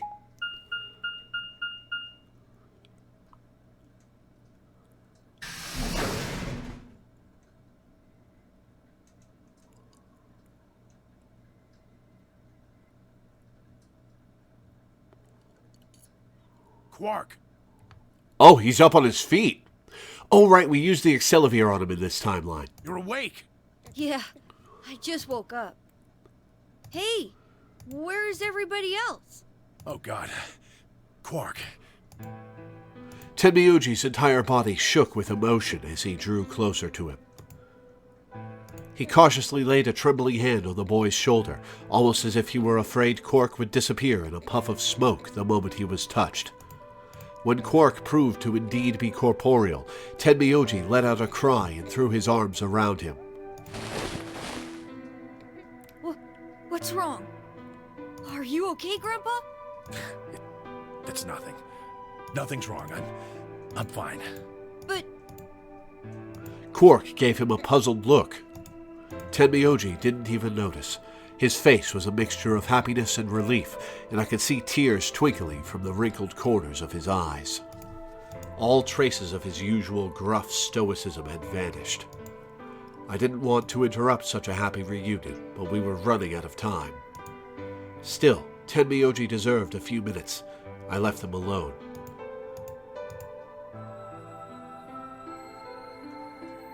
At last, Tenmyuji seemed to recover and shifted from an embrace to a protective arm around the shoulder.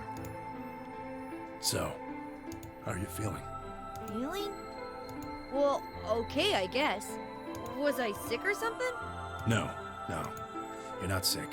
If you feel fine, then you're fine. Huh? I'm sorry. Tenmyuji's voice actor does a good job. I should never have gotten you involved in all this. Oh, spill it, Tenmyuji! What are you apologizing for? Sorry. You're doing it again. Are you sure you're okay? So, where's everybody else?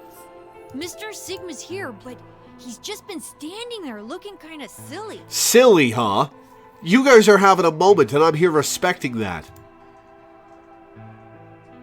I gave him a nervous smile and explained about the white doors. I got the feeling Tenmyuji didn't want Quark to know about Radical 6, so I avoided any mention of it. Alice's death was something I also left for later. Okay, that makes sense. Silly, says the boy with that hat, yeah. What even are those things on the side of the hat, Quark? That means I'm on a team with you guys, right? Right. So, these white doors, when are they gonna open? Right now. We'd better go. Oh, it's only been 6 minutes? I guess we did go directly from the crew quarters to the infirmary. Well, we've got about 4 minutes until the primary doors open. Oh, that's not good. We need to hurry. Come on. How do we get to the Floor B warehouse? How do you know that there's a floor B? Okay, we're going. Oh, we probably just told him about the floor B warehouse. Follow me.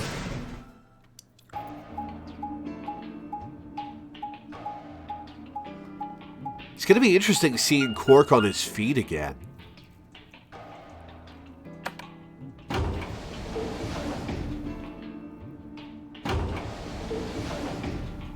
There's a gold file on Quark's hat.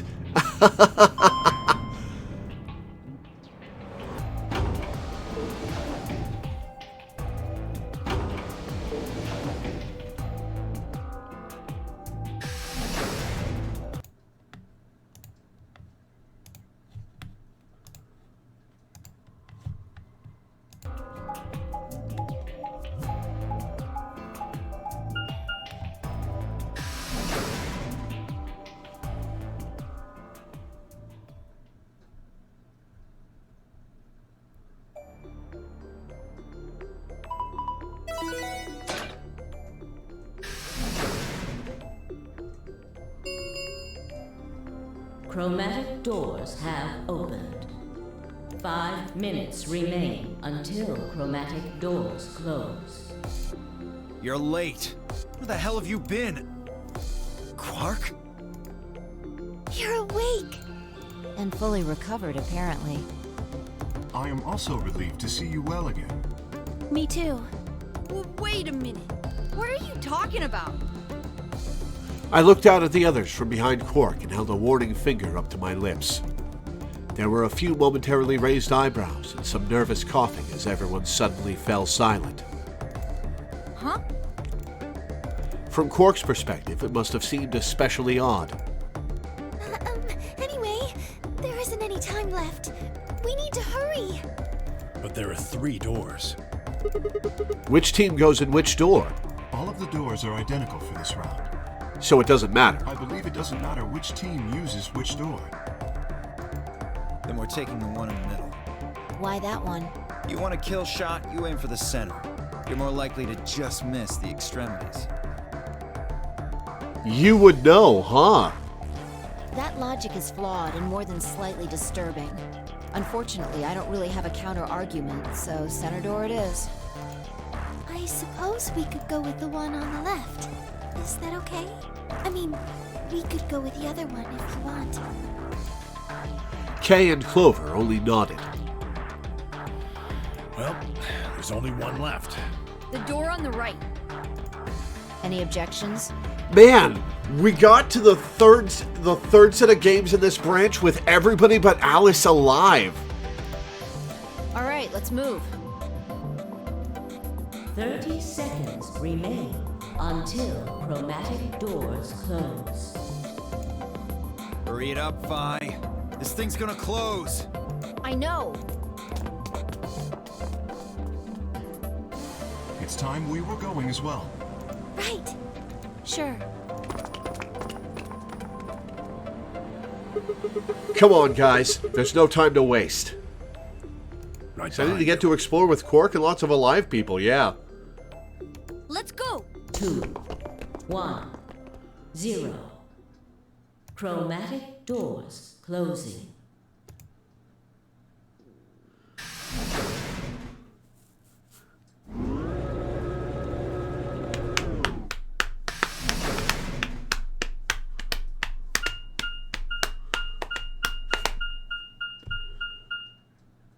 Director's office, huh?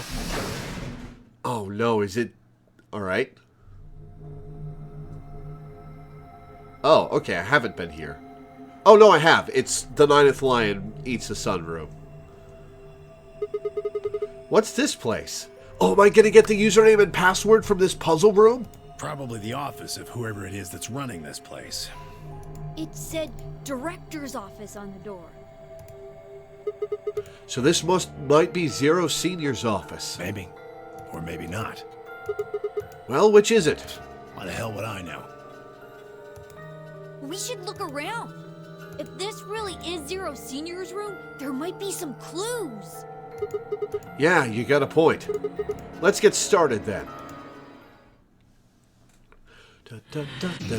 Seek a way out.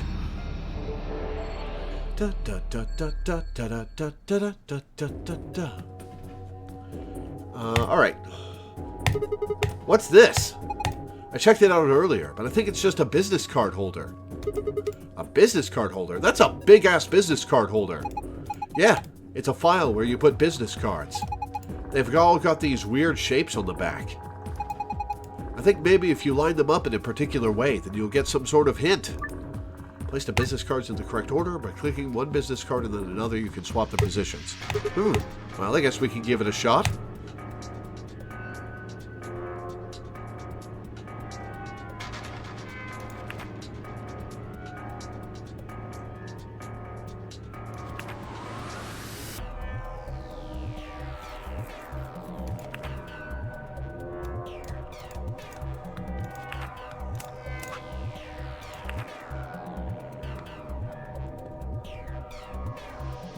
Alright, 2.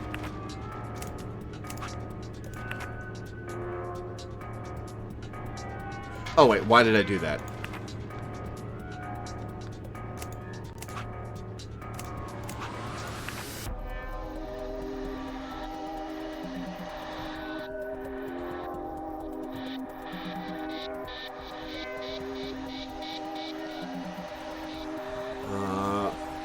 Okay.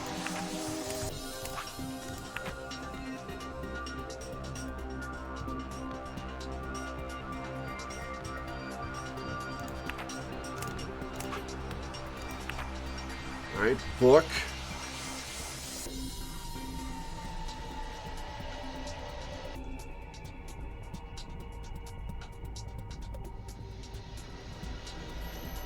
Okay.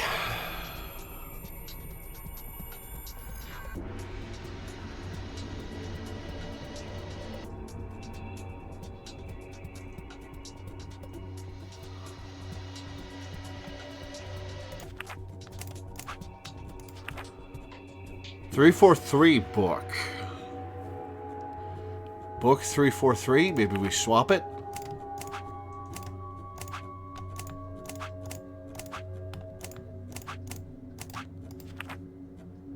Book 343.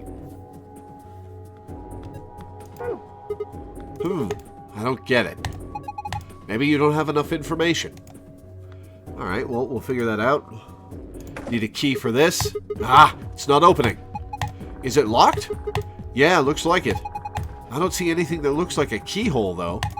There's this diamond-shaped hole in the middle, though. Do you think we're supposed to stick something in there? Probably. Well, well, what do we have here? Haven't seen a computer this old in a while. There's something on the screen. Is that a lion eating a hamburger? I really don't think so. I think the lion's got two heads. Looks like a monster from Greek myth or something. It looks like it's asking for an ID and password underneath the lion. Huh.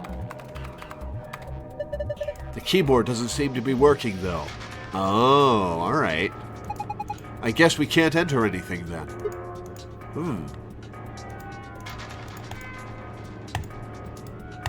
Okay.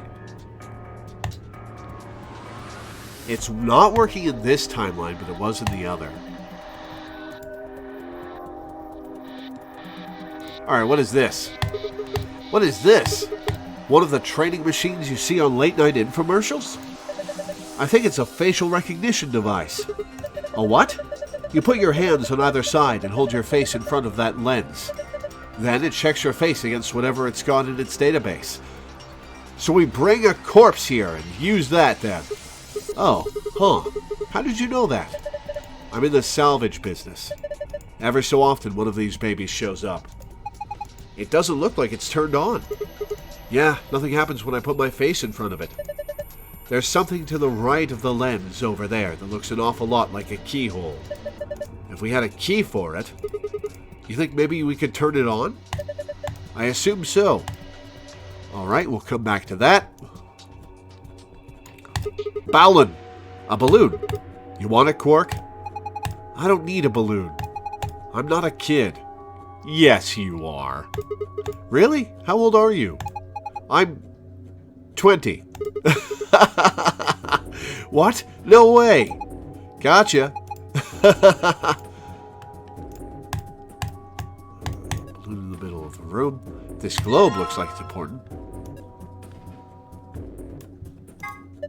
Hey, a globe. Doesn't it look kind of weird? I think somebody glued a piece of paper to it.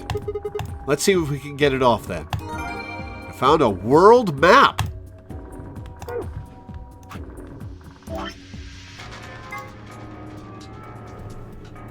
Oh, it's this again. All right.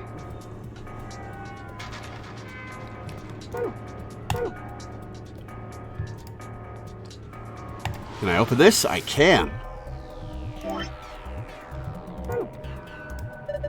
Looks like a green coaster.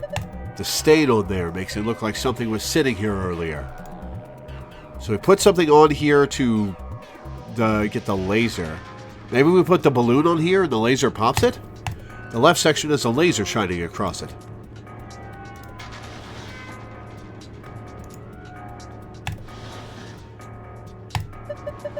Haha! Now this is brandy! Fier Perrine's 200-year-old reserve. You can tell that just by looking at it. I can smell it. That's some nose you've got there. Here, just let me have a taste. I don't think so. How can you be so cruel? Expensive brandy with paint on it. Oh, this is the good stuff right here. From Fier Perrine's 200-year-old reserve. You already told me that. Oh, did I? Yeah, 200 years is pretty impressive, though. Yes it is. Then again, it's even older than that by now. Maybe it's gone bad.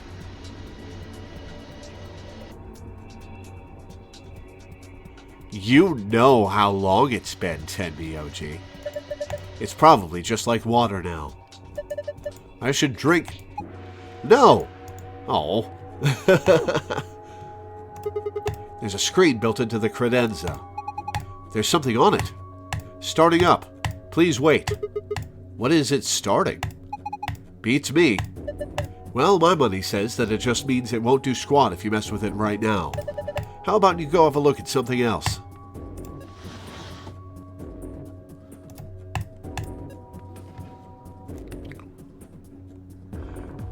Ah, the brandy goes here. A suit of armor. Well, it's not really a full suit of armor, is it? It's got a slingshot? And this. Maybe this goes in the diamond hole?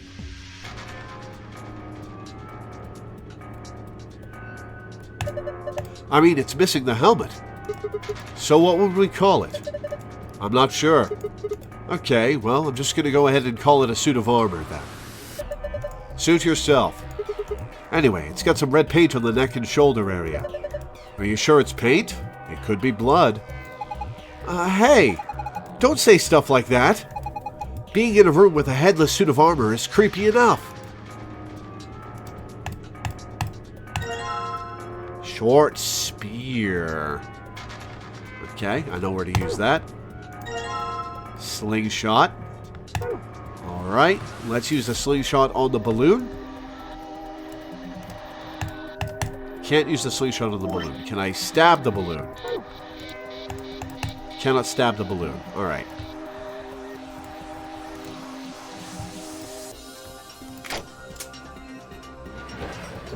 Hey, key. Ha! It opened. There's something in here. Is it a key? Small key.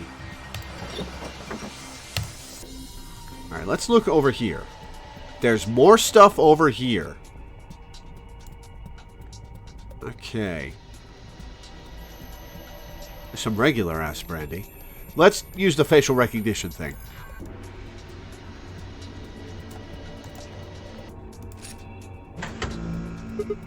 Whoa, the light on the top turned on. Looks like you managed to turn it on. Alright, it's on. Now what? Well, why don't we give it a face to look at? One of ours? Yeah. Damn. None of our faces work. Face not recognized. Gender mismatch. Oh, so it's a girl face then. What does it mean by gender mismatch? Maybe it's saying that it needs a girl? But there's only 3 of us, and none of us are women. This is the infamous Gen door. Well, maybe if we dress Quark up like a girl. No way. Why don't you dress up then? No, just thinking about that is making me want to puke. Besides, do you see a wig or makeup or anything around here? How would any of us dress up like a woman anyway? Dude, you totally want to do it. What is this conversation? No, I don't. Hey, wait a minute. Maybe... What is it? Did you have an idea? Well, it can't hurt to try.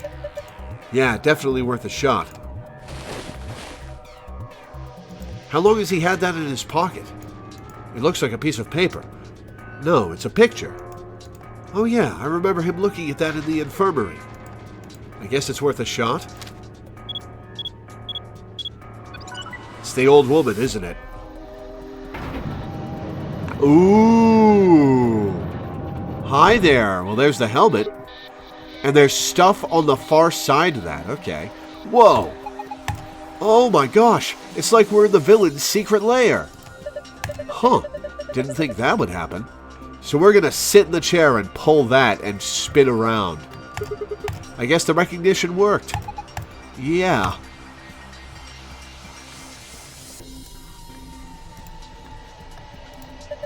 Look. Oh, hey, there's the helmet for the suit of armor. Alright, well, let's go attach that. Yes, that suits it. Oh, come on, Tenmyoji. The paint on the helmet and armor lines up. But I can't really tell what it is from this angle. It looks kind of warped. Oh, maybe we sit in the chair. Let's sit in the chair. You must be feeling pretty tired, Tenmyoji. Well, the excitement can't be easy for someone of your age. Why don't you sit down for a bit? I'm not so old I need the likes of you worrying about me. That's so. Well, I think I'll just have a seat then. Aha! Ah-ha-ha-ha! Huh? What's that? You think maybe it's an eye watching us? I don't think so. I think it's a target. Like a bullseye? Yeah, you're supposed to shoot it. Shoot it with what? Don't be an idiot. You've already got what you need. Okay, I'll just use this slingshot to... Whoa, hold on there. Do you actually have something to fire? Oh, no, I guess I don't. What are you going to shoot it with then? With mind bullets? It's called telekinesis, Sigma. Anyway, I figured that'd slip your mind, like everything else. Here, I grabbed this off the floor earlier. Take it. Oh, this is the key we used to start the facial recognition device. Thanks, man. I guess I don't have to use my special psychic powers after all. Here goes. Aiming. 3, 2, 1. Fire! Whoa, nice aim. You got it right in the center. There's some red paint on this part of the wall. It looks like I could put something on the wall right next to it, too. Okay. Alright, what about this? There's a lever next to the chair. Why don't you pull it? What's going to happen? Come on, is it really that hard to figure out? You think it's going to go back into the wall? Pull the damn thing and find out. Alright. I guess I should start by sitting in the chair. Then I pull the lever. Here I go.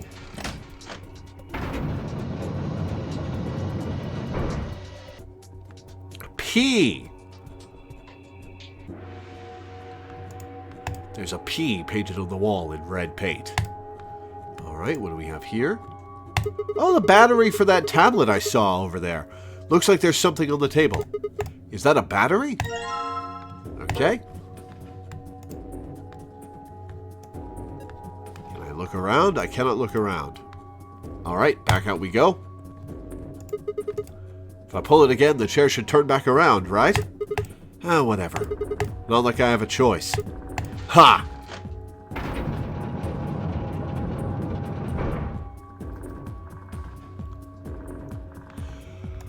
Alright, let's see this tablet.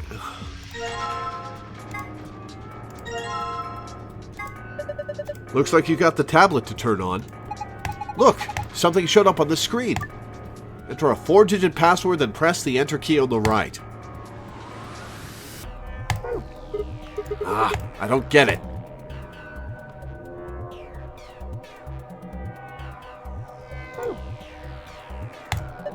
Huh, this is cheap brandy. Alcohol this bad shouldn't even exist.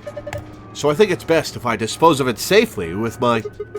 I'll be taking that. Fraggin'.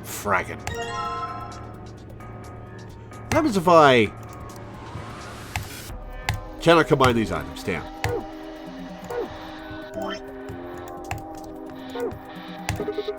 I tried putting the good brandy on the coaster, but... Bottle of expensive brandy has some red paint on it. I think the red paint on this bottle has something to do with the red section of the wall. Maybe it's part of a letter. I can't tell from here. Maybe if we look at it from another angle.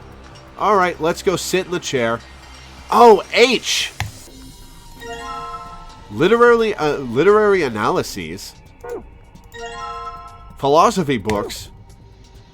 Book 343. Historical Adventure Saga.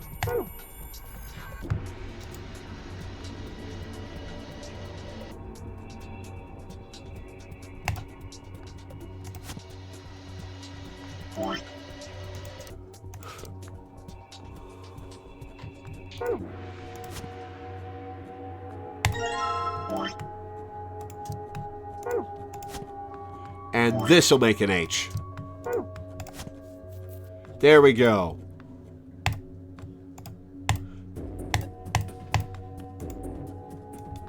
Let's look at this first.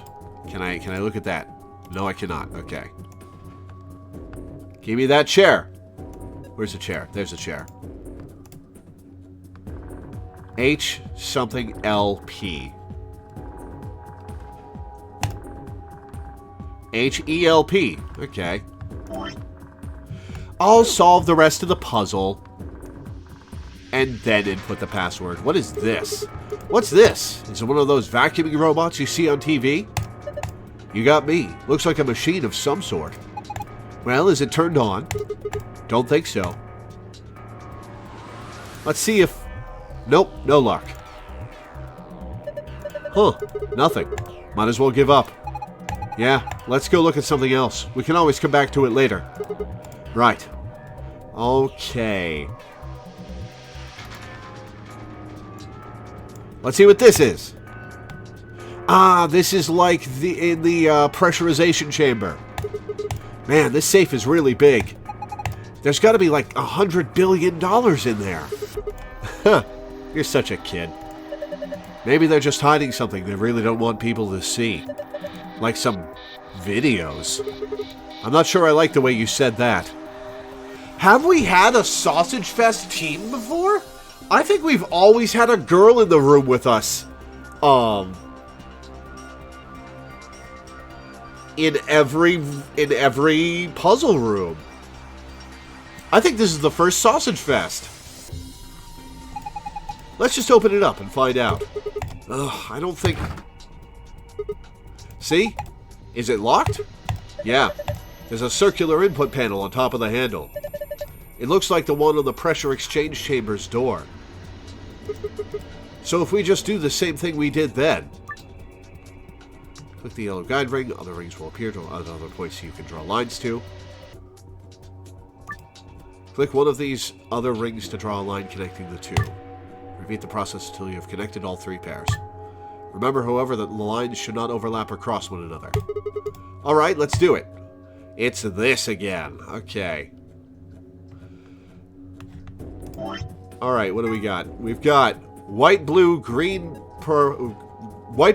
pink, purple, yellow. White, blue, green, pink, purple, yellow. White, blue, green, pink, purple, yellow.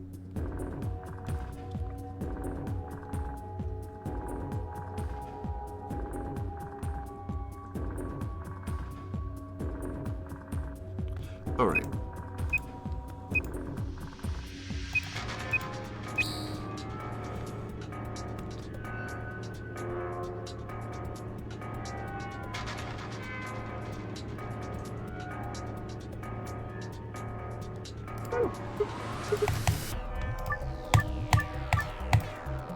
Okay.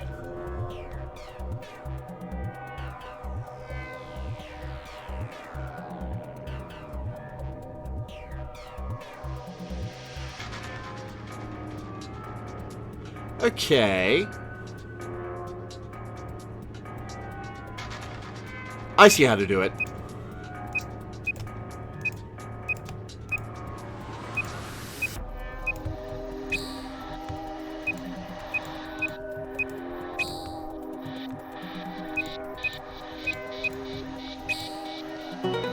Success! Good job. You did it. Nice work. Very impressive. Let's have a look inside. $100 billion. Videos, Yeah. Oh, that's what gets mounted on the wall. For the E. Sorry, guys. Looks like all we've got is a binder and a deer. So, a bind deer. Ah. Alright, I'll accept that from the kid. What the hell is this? Is Zero just making fun of us? Are we taking that? The deer's looking at me, Grandpa. Buck up, it's just a fake. Ah, come on, Tenmi OG. Alright, so there's a binder in the safe. It's got 2 pieces of paper in it. On page 1 of the business card instructions, you can review it in the archive. Page 2 as well. Alright. Well, we'll look at that in a sec.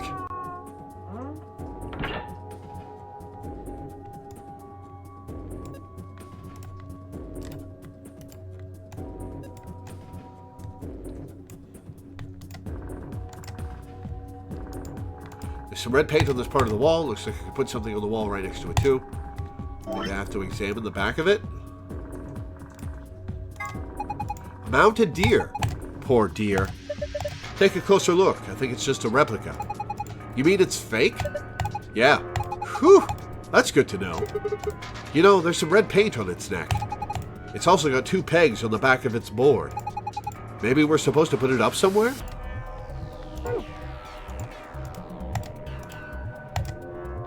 Okay.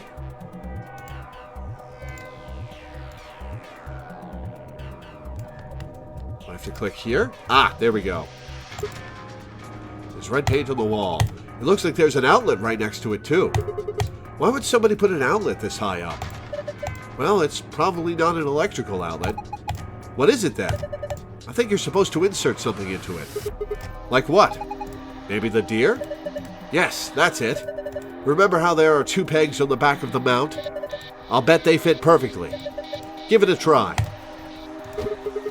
Well, looks like you were right. Alright, now we've got help. So let's input help. H-E-L-P. Success! You did it! Good work, Sigma. Take a look at the screen. Screen! That should be the escape password. Sun, moon, sun. Huh? What's this? Looks like the password for the safe. Awesome! Now we can open it. Alright. Sun, moon, sun.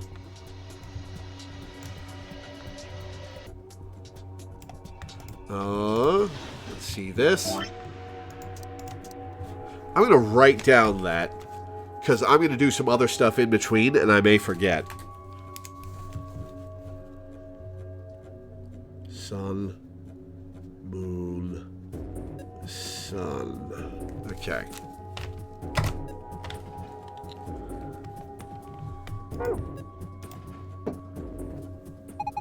Square. Look. The laser beam's bending all around inside the bottle. Yeah, it made a parallelogram. Laser beam is making a parallelogram in the brandy bottle. Okay. So what do we do with that information? Can we take this brandy bottle? No, you can't. Okay. Alright, we've got instructions for this puzzle.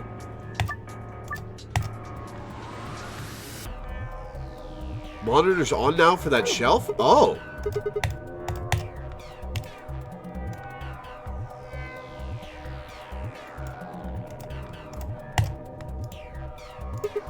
Huh? It changed.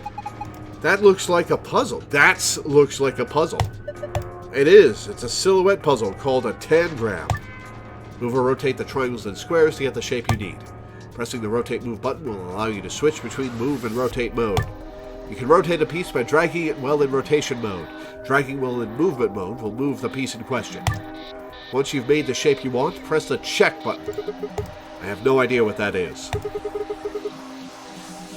Let's give it a shot. Managed to get the safe password before solving the business card puzzle. Yeah, it's just in the environment.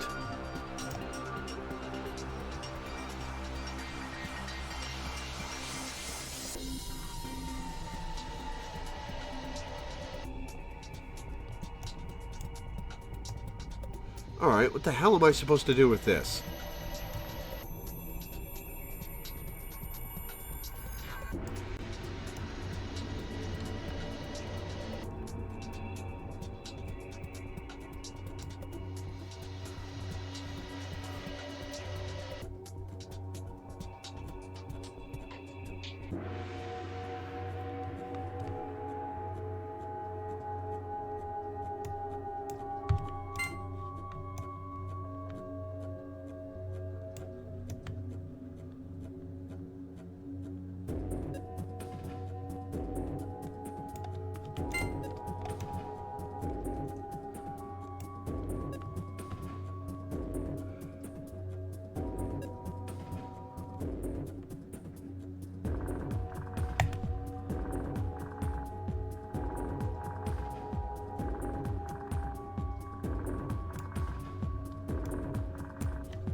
Okay, so that's not it.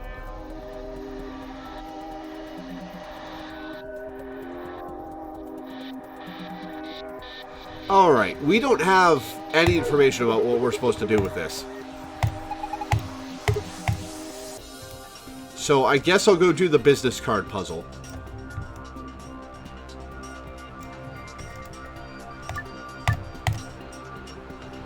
Alright, instructions for the business card puzzle.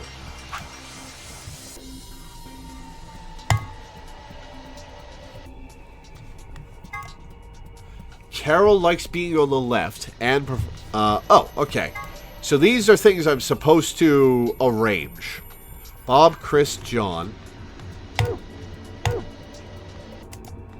Bob, Chris, John. Tony, Michael, Ian.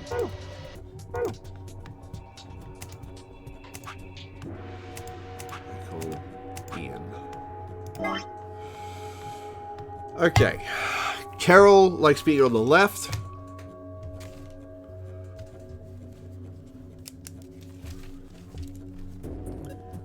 Carol on left. And by Bob. Ellen above and Sophie on right. Kate by Mike L. Okay.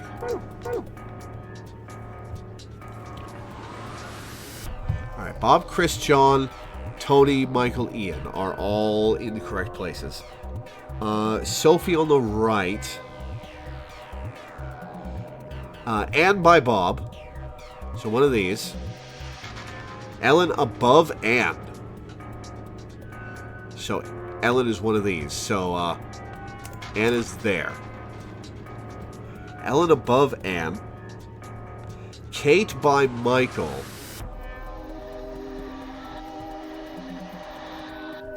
Oh, Carol has to go here. Alright, that leaves Ellen, Lola, Sophie, and Kate. Kate by Michael. Sophie on the right. Ellen above Anne. Haha! I think this is right.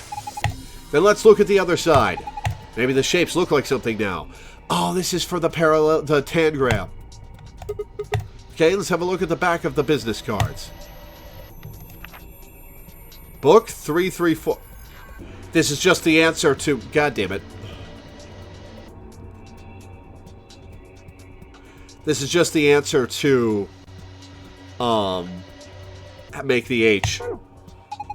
It says book 334. What does it mean? Well, a book is a bunch of pieces of paper that are bound together with... God damn it, Quark. I know what a book is. Alright, so that does not give a hint about what to do with the tangram. If you need help with the tangram, you already have all you need for it.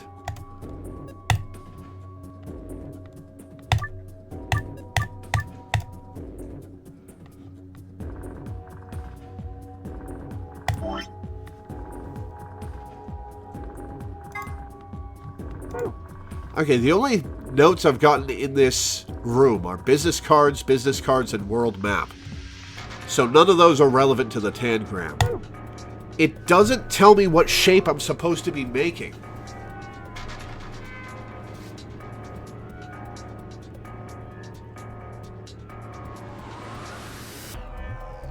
Am I supposed to make the trapezoid?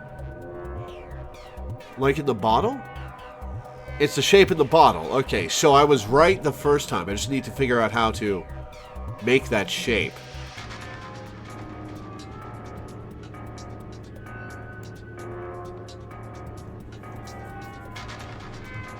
Alright, let's look at the exact angle of it. Okay.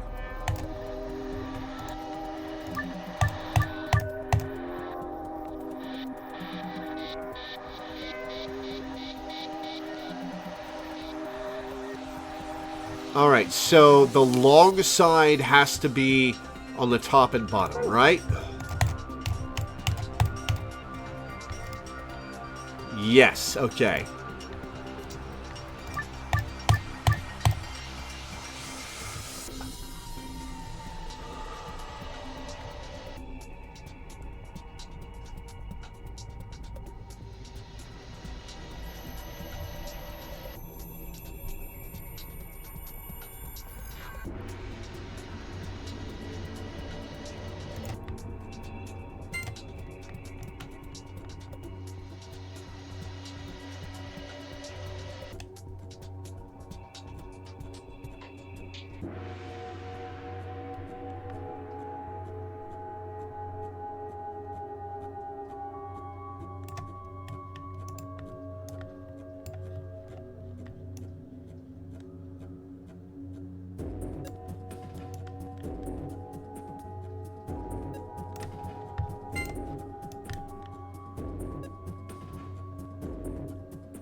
Okay.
Alright, move.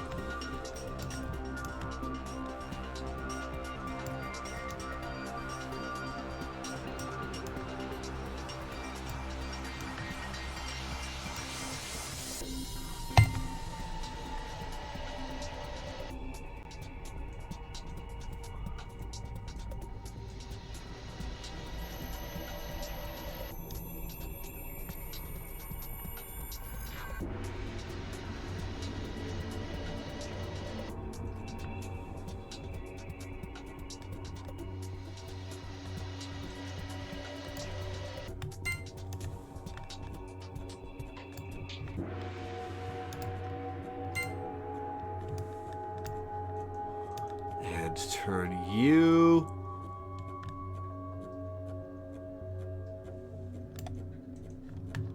And move. Alright, so now maybe I need to put it so that it's all...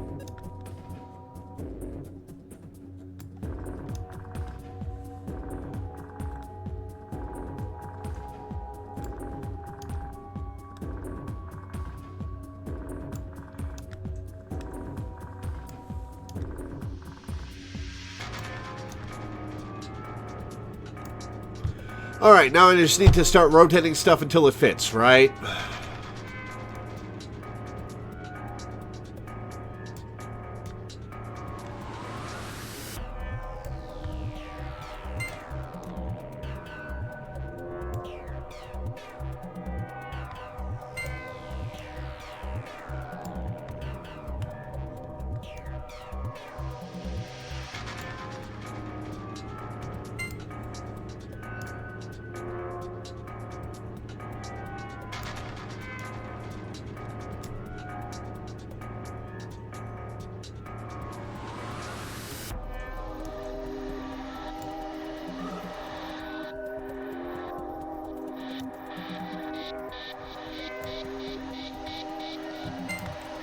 That should be good.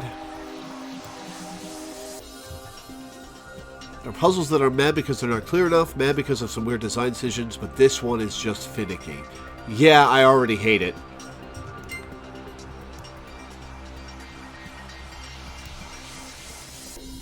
It sucks that the pieces keep moving after you stop moving your mouse when you're rotating them.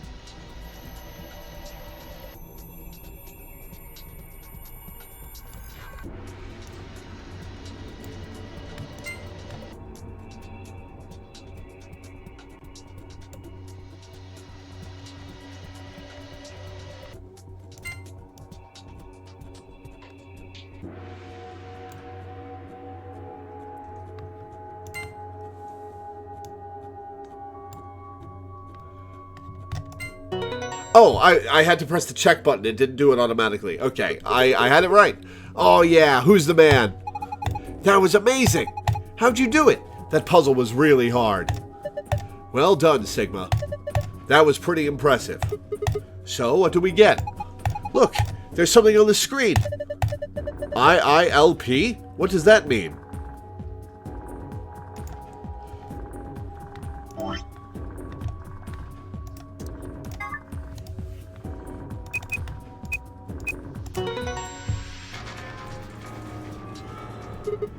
Whew, looks like it worked. Good job. That was awesome. The screen changed. Star, star, sun. Hey, it looks different than before. The symbols are different, and they're in different places. Star, star, sun.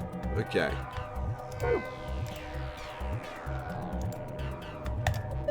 Safe, just like before. There's got to be a way to open it. Star, star, sun for the gold file. Should we just punch in the password? Why don't you try it and find out?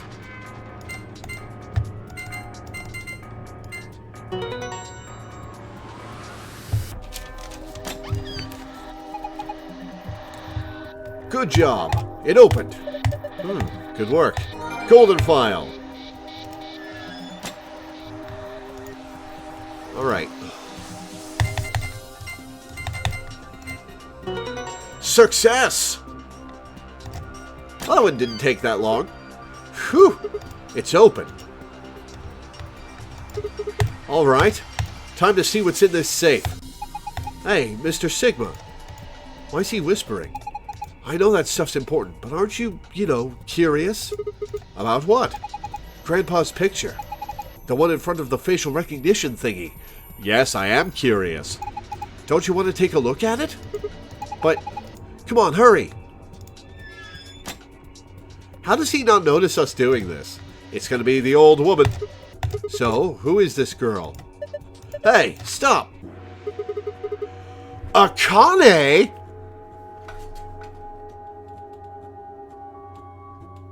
Tenmyoji's not Junpei, is he?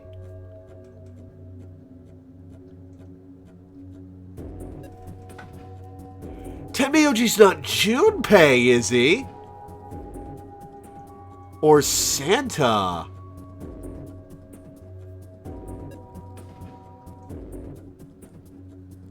Or is Akane the old woman?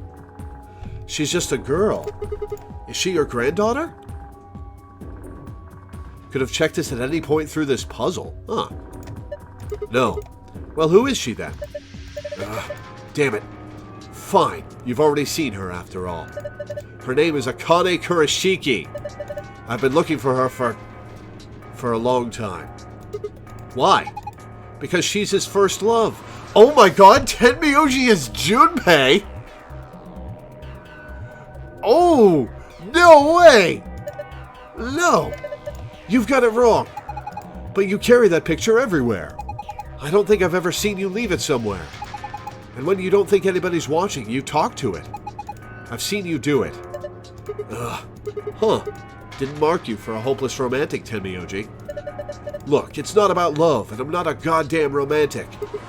Okay, okay. You don't want to talk about her, I get it. Interesting. Ha ha ha ha ha.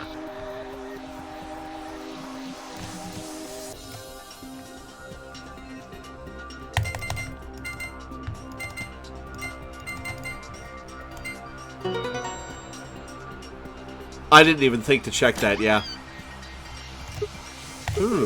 It looks kind of empty this time. There are only two things in here. First, we've got the AB room key cards. Oh, these must be the star cards they were talking about. There are two of them. You guys take one, and I'll take the other. Right. We're a pair, so we only need one for the two of us. And the other thing is the key, as usual. Yes, now we can get out of here. Key found in safe. Great. No point in sitting around. Let's go. Man, we've got so many people alive this far into the game. This is wild. A picture of Akane, huh? Is Tenmyoji Junpei? The door lock. It says lock right now. Junpei or Santa, I think. As an old man. You guys ready? Yeah. Go for it. All right. 3, 2, 1.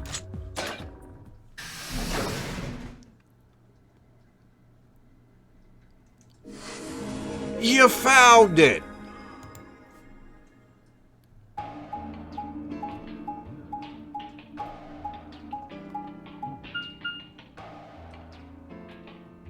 Welcome back, Bedinsis.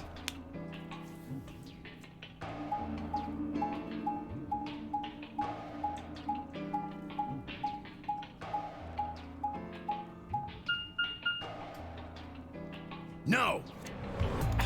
Damn it! What do you mean, damn it? What's wrong? I left something in the director's office. What was it? The picture. Ugh, how could I forget it? Yeah, how could you forget it? It was the last thing we did. Oh yeah, we must have set it down after using the face recognition thing. Yeah, I'm going back. You two go on ahead to the warehouse. I want to come with you. Me too. Nah, that's fine. Why don't you head back to the warehouse, Sigma? The others are probably already waiting. Alright. I'll see you two later then. Right. Bye, Mr. Sigma. This is spicy! I watched them jog off toward the blue door. And then they were gone. Guess I should be getting back then.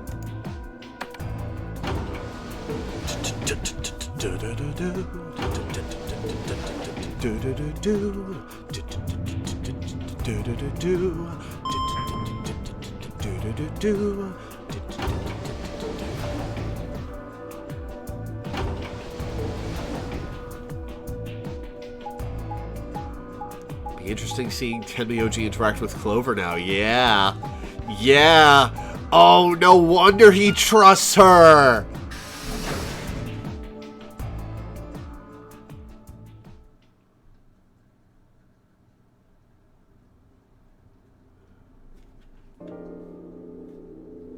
I stepped into the warehouse to find all the other teams already there.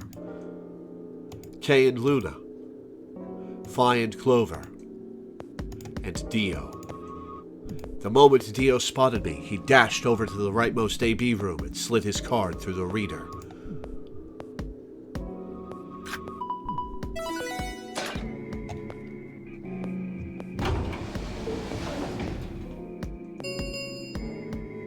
An ambidex gate has been opened. 45 minutes remain until ambidex game polling closes. As he turned to look at me, I swore I saw a flash of a smug grin. There. Happy? This time I waited for you to get back before I opened it. You see? I can be considerate. But Tenmyoji and Quark aren't here. Yeah, where are they?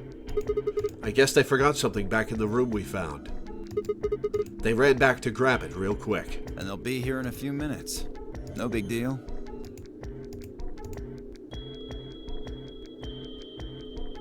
While we waited, we exchanged information about the rooms we'd investigated.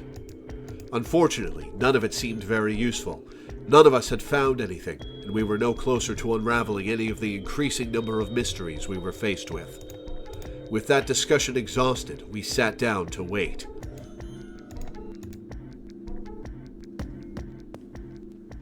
Before long, 20 minutes had passed since Dio opened the door, and Tenmyoji and Quark were nowhere in sight. Don't you think they're taking a little long? Yes, I'm getting worried. I hope they're not dead. What if something happened to them? I'll go have a look. Then I shall accompany you. Nah, I'll be fine by myself. It's not that far away. Just don't look into the abyss too long, or you might become a monster. Where did that come from, Clover? I don't think... Okay. Look, I'm just going to the director's office. I'll be right back. No big deal. Right, see you guys later. I gave a quick goodbye wave and stepped out of the warehouse.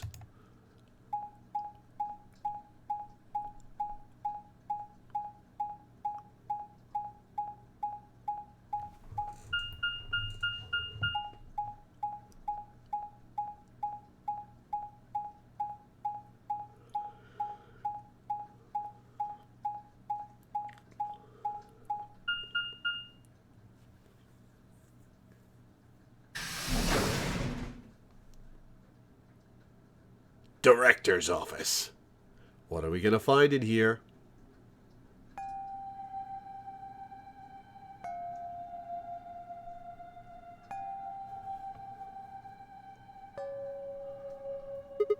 Huh? That's odd. There's nobody here. What do you think of these map animations? I think they're very obviously meant to disguise loading. And they go on a little long for my taste. I get why they do it. I get why it's part of the game, but it goes on a little long considering you have to do it every time anybody moves from place to place. There's nobody here. The picture's gone, though. Tenmyoji and Quark must have been here then. I laid out the floor B map. They must have taken the door that faces the warehouse. After that, they probably went through the warehouse and out the blue door to the elevator. Yeah, that's a much shorter route. On the other hand, I came through the red door, which is kind of the long way around. Huh. Looks like we managed to miss each other perfectly. Ugh. Well, this was a huge waste of time. Shoot. Might as well head back, I suppose. I'd packed up the map and was headed toward the door when... Huh?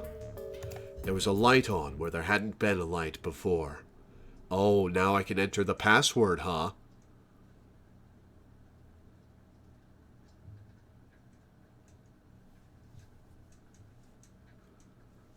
Personally like them because in 999 I had no idea where everything was in relation to everything else, but in this game it gives me a more solid idea of the layout. That's a good point. It does ground you in the map. That is a good point.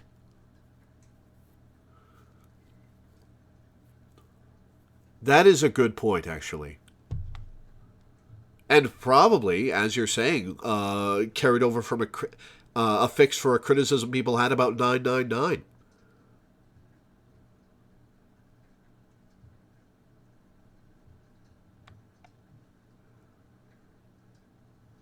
There was a light on where there hadn't been a light before.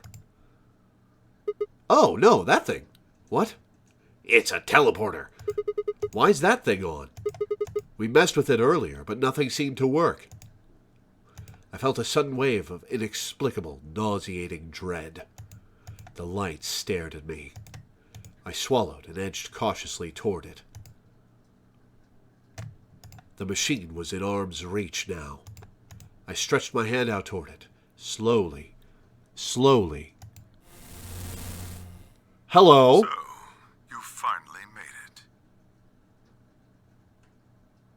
I know that voice. No, you're... I am Zero. I was the one who brought you here. That's Sojiro's voice! You undoubtedly have as many questions for me as there are stars in the sky. Well, yeah, no shit, dude. As you can see, however, this is only a recording. I will therefore be unable to directly answer any questions. Ask if you wish, but I cannot respond.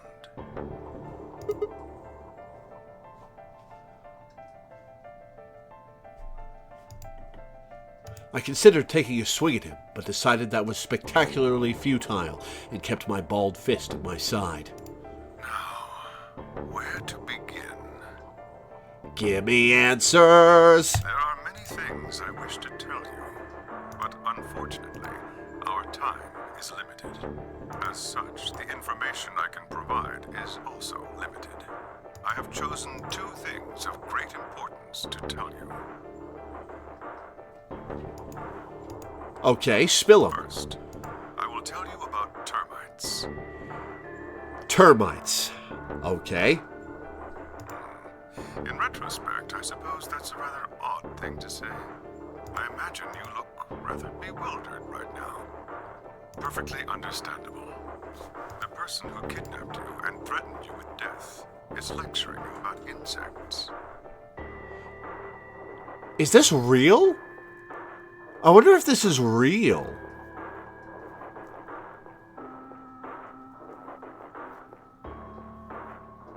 I wonder if this is really Zero. I suspect it hardly seems fair. Nonetheless, this is very important. In a way, it will determine your fate. So I ask that you listen carefully. Okay, shoot. Have you ever seen a termite mound? They are splendid structures. Some might even call them works of art. Termites are natural architects, and their mounds are both structurally sound and make excellent use of space. So, are they following some sort of plan as they build? Are there termite blueprints detailing which room goes where? No, of course not. Each termite is simply an oblivious cog in a tremendous machine programmed by millions of years of termite DNA. It is doubtful an individual termite has any idea what its contributions are helping to create. But a human does. We can appreciate the elegant forms of their alien cathedrals. We can see the simple beauty of their perfect functionality. We can understand the splendid planning of their structure. In other words, only an intelligence of a higher order can understand the beauty of what the termite builds. This guy isn't the leader of Dio's cult, is he? No, because Dio's working against him. Why are we alive? Why do we love and give birth? Why do we create? From where do our cultures spring? There are many theories, but no one knows the truth. We are oblivious cogs in a tremendous machine programmed by millions of years of human DNA. No doubt what you see now with this analogy is supposed to illustrate. Yes, I mean to say humans are not different from termites. We trudge through our lives. It all comes with back to greater memes. understanding of our ultimate goal. You might say we don't understand what we're building.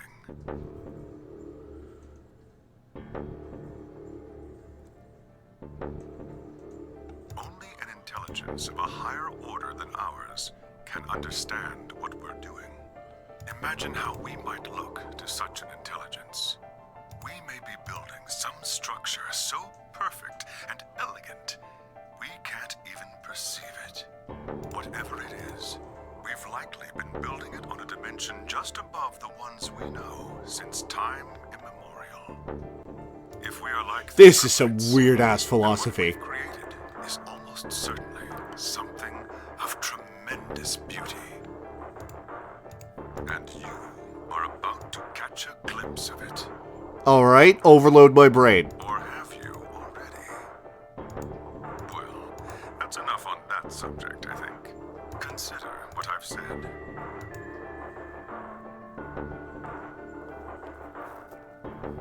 Now, let's move on to the second topic. Okay. It is somewhat more immediately meaningful to your life, and in fact, the lives of several billion other people. I realize this is rather sudden, but I have a password for you. Okay. Get ready to write this shit down. It is the password to disarm the bomb, numbered 1. Okay. Bomb? Are you ready? I will only say this once, so pay close attention. The password to disarm the number 1 bomb is BQZ RGJ DXR. BQZ RGJ DXR.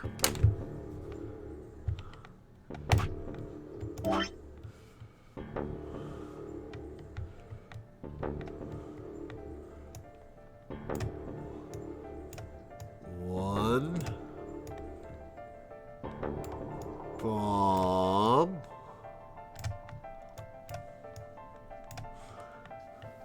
BQZ.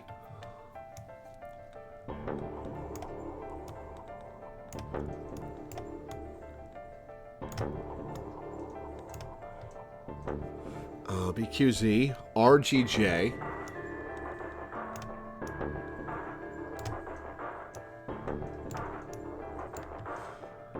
DXR. DXR.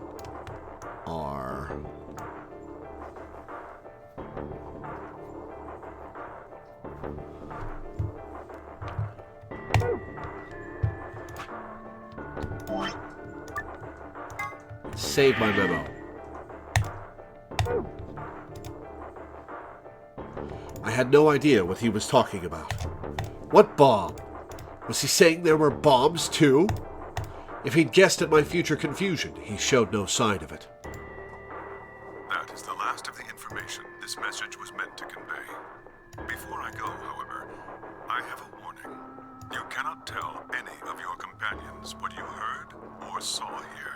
Yeah, what are you gonna do about it? If you do, you will be penalized immediately. Ah, shit. I hope we will meet again someday. Well, balls. We would have much to discuss. Wait. God damn it, you can't just spout all that crap and disappear. I found myself yelling at empty air. Well, balls. Oh, hey, I got the password for the number 1 bomb at least. The hologram had disappeared. What kind of an idiot does he take me for? Termites? Other dimensions? How could that have anything to do with kidnapping us? Shit. I kicked out at a nearby shelf. 10 minutes remain until Ambidex game polling closes. All players, please enter your votes. If no vote is recorded before the deadline has passed, Any non-voting parties will automatically ally. I'm going to look at the flowchart. Is there actually there is a branching choice here? Oh, no. I gotta betray them.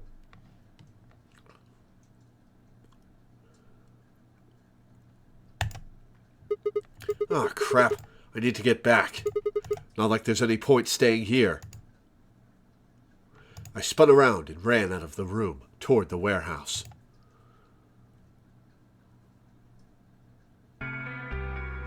Grandpa! Look! Mr. Sigma's back! Took you long enough.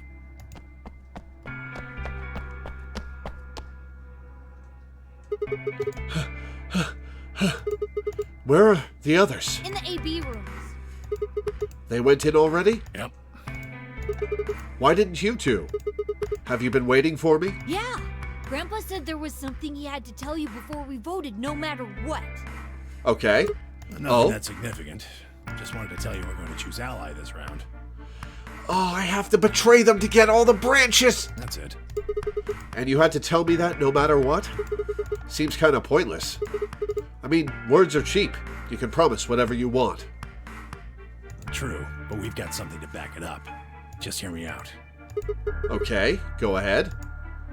Quark and I both have 8 BP. We're already on the home stretch. So what do we need to get to the magic number? Well, we need you to choose Ally. If you do that, it doesn't really matter to us what we pick. You'd get to 9 whether you got 2 or 3 points. Exactly. That being the case, we don't have any reason to betray you. And if we both choose Ally, we both gain points. True, but you must have considered that I'll choose Betray. That would mean you'd choose Betray to protect yourselves. But that's why we're telling you we won't choose Betray. Mm-hmm. Can I trust you? Of course. Alright, tell me one thing. Let's say we do this and both ally. Everybody gets 2 points. That means you and Quark will have enough to leave, which is great for you, but I'll be stuck with a measly 5. How do I know you aren't going to just open the number 9 door and leave us in the lurch? I can guarantee it. How? I can give you my word. Oh. Thanks? I do believe you, but... I will not open the number 9 door, even if I have enough points to do so. Yeah, I'm gonna get Betray out of the way. And then we'll go to the real timeline where we ally with them. I swear it. We aren't going to abandon everybody else just so we can escape. I swear too. I promise. Man, so all you've got is a promise, huh? When I make a promise, I keep it. Alright, that could be either Junpei or Santa, and I don't know which. Trust me. Please! You've got to trust us! Alright, fine. I'll trust you. 2 minutes remain until Ambidex game polling closes.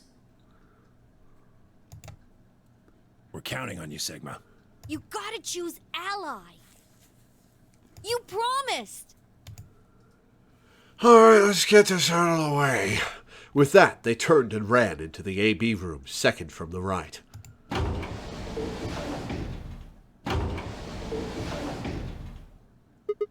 Well, guess I should get moving.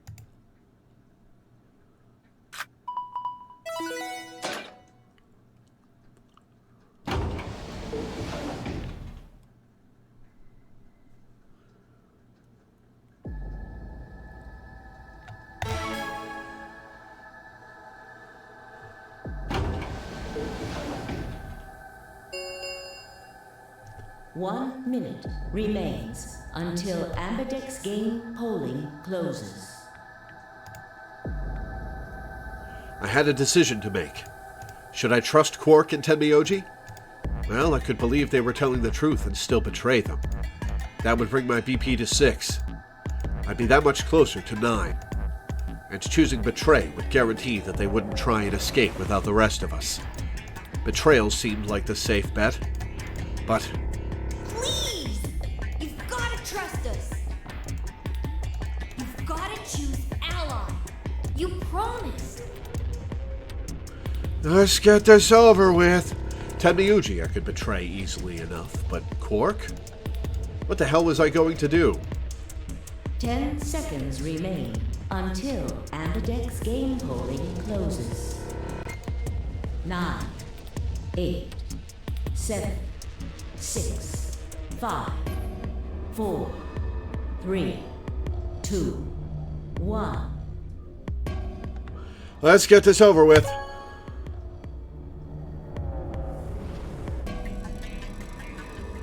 Round 3 of the Ambidex game has been completed. Results will be displayed in the warehouse.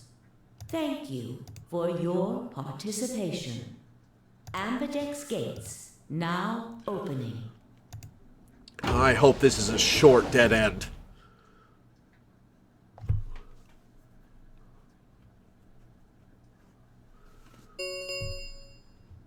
Results from round 3 of the Ambidex game will now be displayed.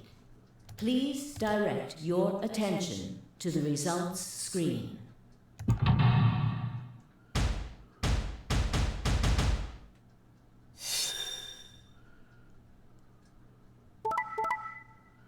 Yep.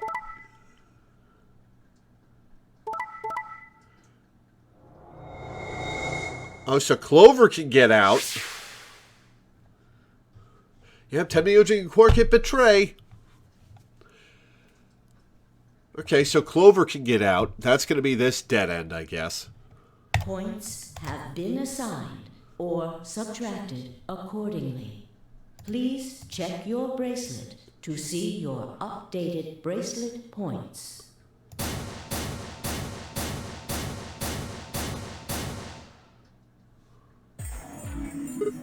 Hey, what's the deal? Quark had nothing to do with it. I entered the vote. I believe you. So why'd you choose betray? Couldn't I ask you the same thing? That's a fair point, Tenmyuji. I've got no answer to that. I don't really think this is the time for a fight, though. Look, Clover's over by the door. What? Oh, no. Okay, this is a short one, then. That is the most points we've ever seen on one person, yeah.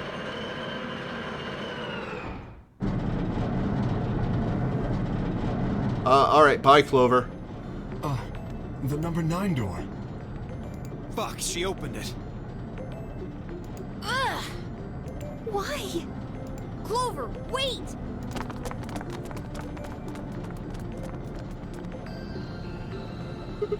Clover, what the hell do you think you're doing? I'm going to call the others. What? I'll get justice for Alice. Justice? Wait, do you mean... Getting in touch with her people. 100 years after everybody's dead. The number 9 door has been opened. It will remain open for 9 seconds. Time for me to go. No! Please, Clover, wait! Like hell, I'm just gonna let you walk out of here. Well, it's too late now. Dio leapt at Clover, his fists raised. Clover easily avoided him and moved toward the door. Goodbye. I caught one last glimpse of her face as she slid through the door. It was a mask of ice.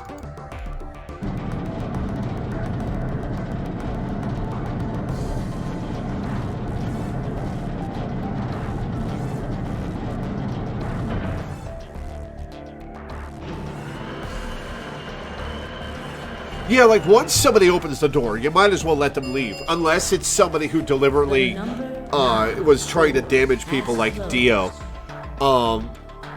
Because like Kay and Clover would go for help. And Tenmyuji and Quark would go for help.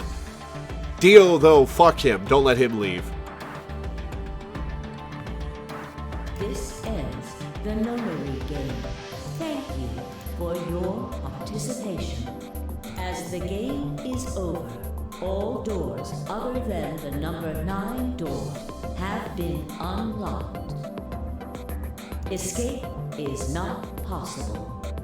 Please enjoy your stay.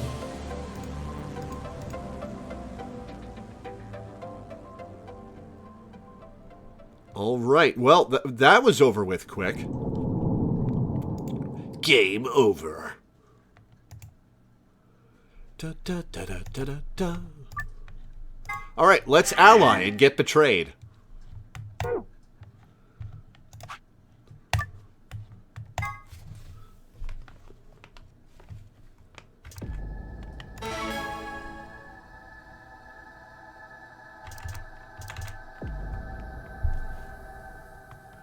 All right, let's get betrayed. Game over, game clover.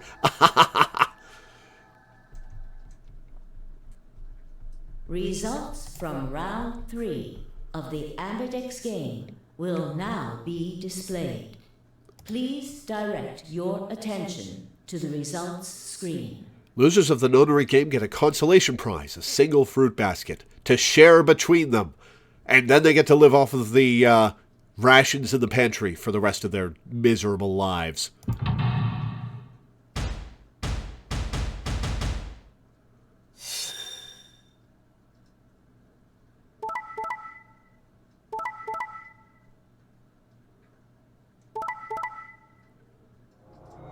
All right, 3 people get out this time.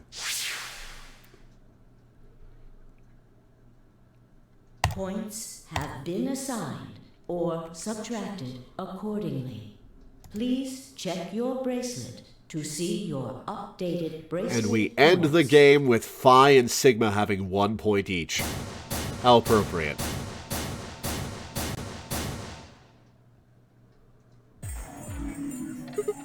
Hey, what the hell, guys?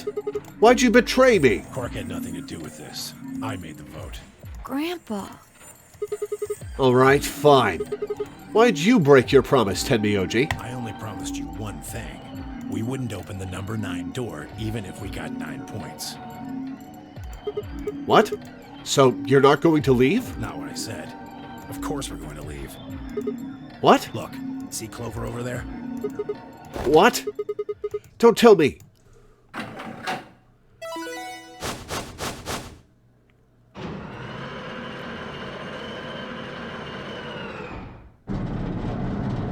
Curse my stabbable back. Oh no. Jeez. That bitch! Wait. Quark and Tenmyoji have... The words were barely out of her mouth when Tenmyoji and Quark ran past. No! God damn it!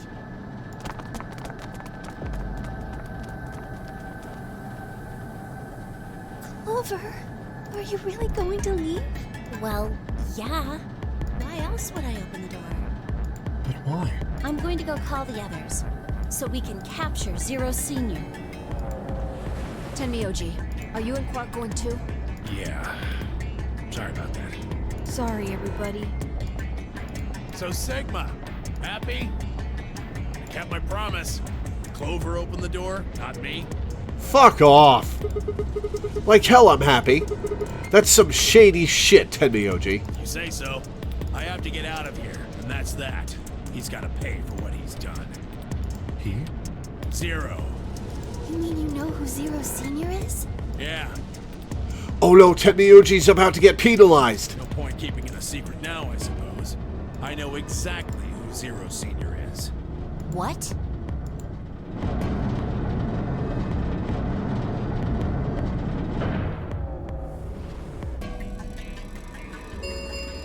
Oh, is this going to open up a bunch of The blocks number 9 where door we accuse has people? been opened. It will remain open for 9 seconds. Let's go. Come on, guys. Time to move. Right. Oh, wait! This is for you, Mr. Sigma. Quark held something out. I looked down to see two pieces of folded paper. What is this? It's a letter. I wrote it in the director's office before the AB game. I wanted to tell you what kind of guy Grandpa is. So, read it, okay? He pressed it into my hand. See you later, Mr. Sigma. Then he turned and ran toward the door, Tenmyoji and Clover following in his footsteps. This has taken way more than 9 seconds. I was so surprised by the letter that I didn't even try to stop them. Before I could think of anything to say... See you. Goodbye. Are you going to tell us who Zero is, Tenmyoji?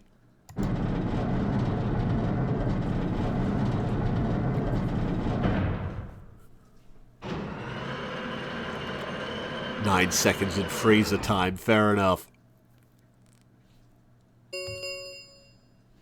The number 9 door has closed. This ends the nonary game. Thank you for your participation. As the game is over, all doors other than the number 9 door have been unlocked. Escape is not possible. Please enjoy your stay.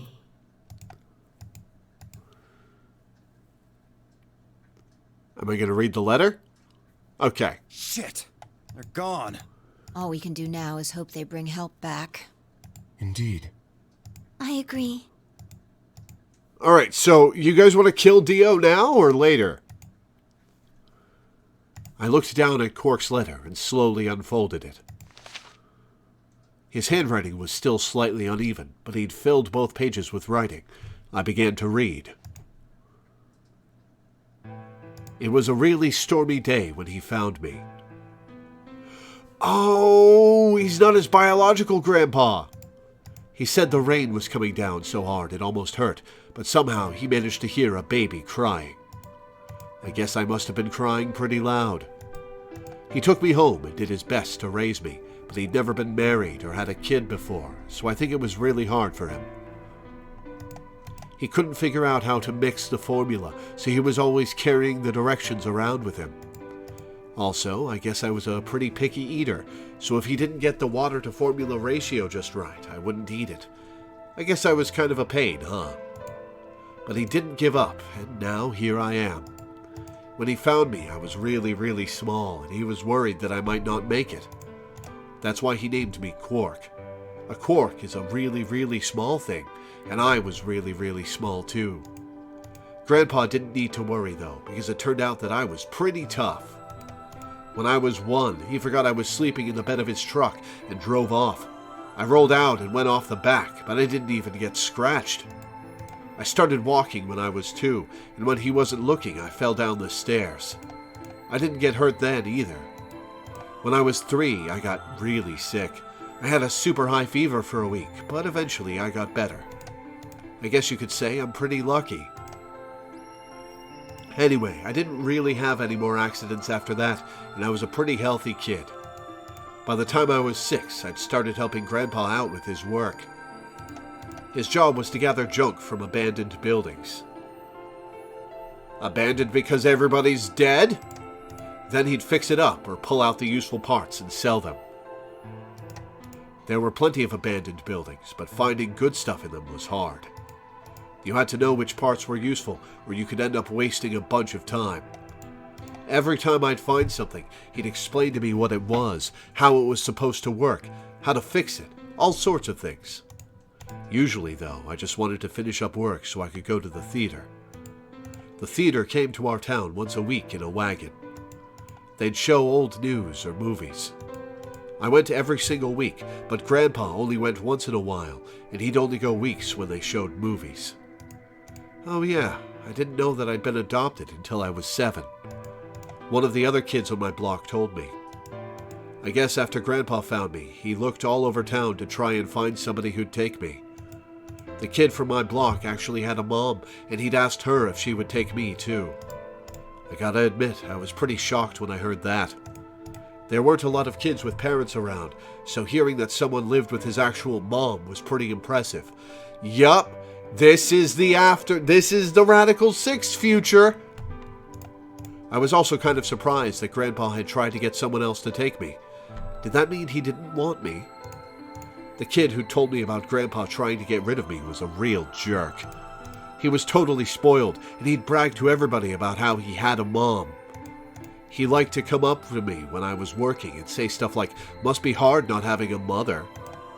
It had never bothered me before, but after I found out that Grandpa had adopted me, I started to think that maybe he didn't really want me.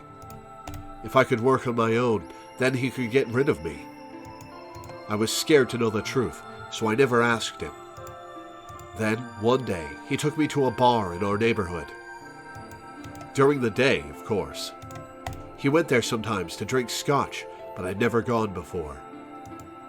When we got in, he just walked up to the counter with that grumpy look he has, and I thought, oh no, he's going to make me work here. But I was wrong.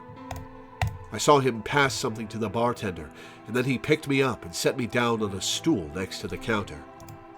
The stool was pretty high, especially for a 7-year-old kid, and my legs just dangled off of it.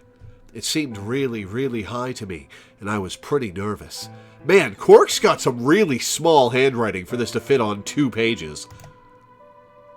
Eventually, the bartender came back over with a glass of scotch and another big glass full of something else. Root beer float. As I looked closer, I realized that the second glass was full of some sort of brown liquid with a scoop of ice cream in it. I haven't had a root beer float since I was a teenager. I should find a place that sells those. It took me a minute to realize what it was. A root beer float. Well, I could probably make my own root beer float, actually. I'd never seen one before. I was so surprised. Root beer was even more expensive than the nicest alcohol in the bar. Yep, Quark and Tenmyoji are definitely from the post-Radical 6 future. To me and the other kids, it seemed more like an urban legend than a real drink. But there it was, right in front of me. Man, I gotta say, if this is the canonical future of 999, this is a downer. Right? Like, billions of people die and Junpei never finds Akane.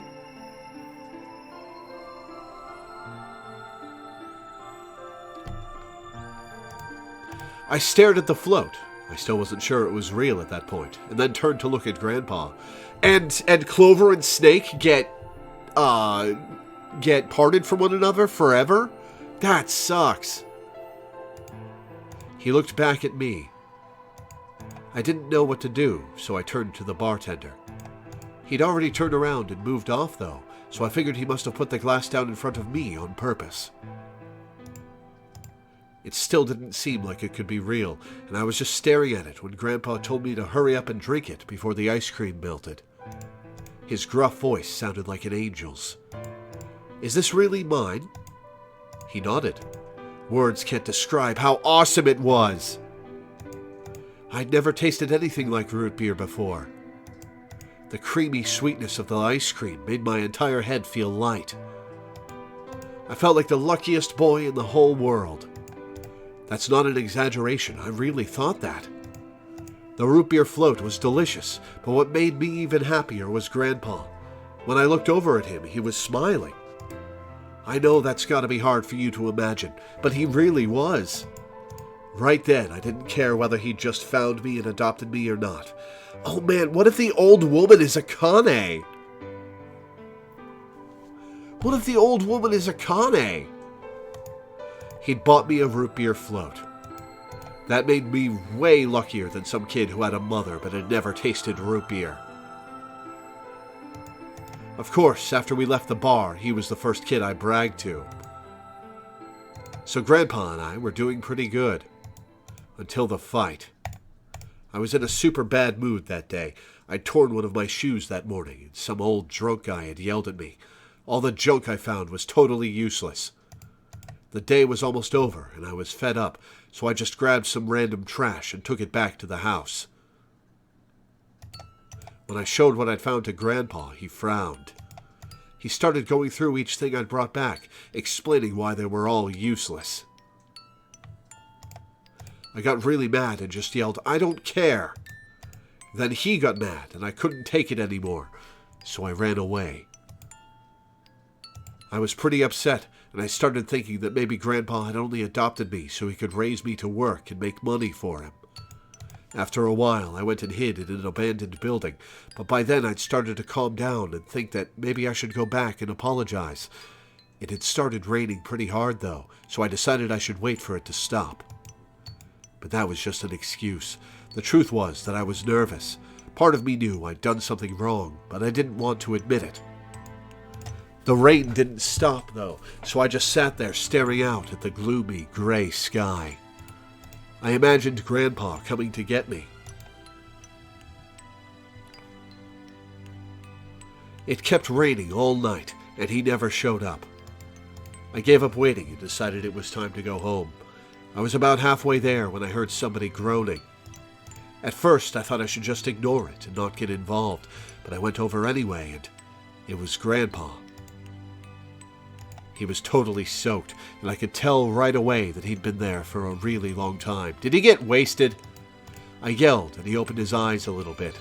He smiled weakly and said he was glad I was safe. He'd spent all night out in the rain looking for me. I felt awful. Grandpa had been out in the rain looking for me so long that he'd collapsed. I was horrible. He'd heard me crying in the rain, but I hadn't heard him. As I ran to get the doctor, I promised whatever god might be listening that if they would only save Grandpa, I'd never ask for another root beer float ever again. He got a real bad fever, and his temperature wouldn't go down for days. The doctor said that if it kept up, he'd die. If he died, then I'd be all alone. There wouldn't be anybody left to care about me. The thought of that happening terrified me. Fortunately, I must have passed some of my luck on to Grandpa, because a week later his fever finally broke. I was glad he wasn't going to die, but I was also a little scared. What if he had decided he didn't want a stupid kid like me around anymore? My plan was to apologize as soon as he woke up, but when the moment came, my brain just stopped. Grandpa started to talk, and it took me a minute to realize he was apologizing.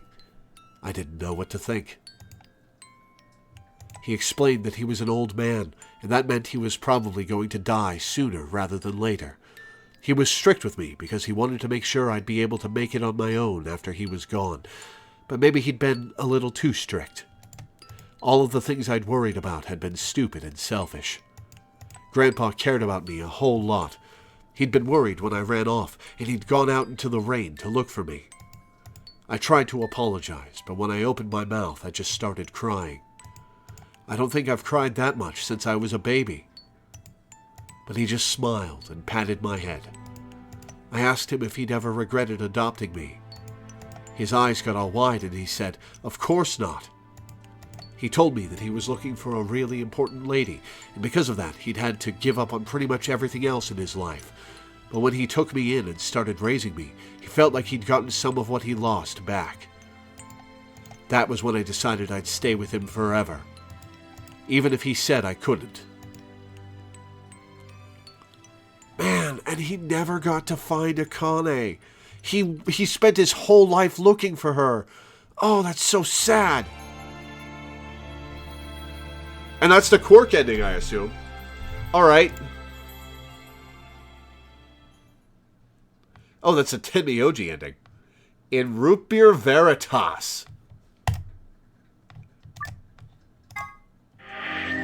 Alright, well that unlocks probably a gate where we input the number 1 bomb code.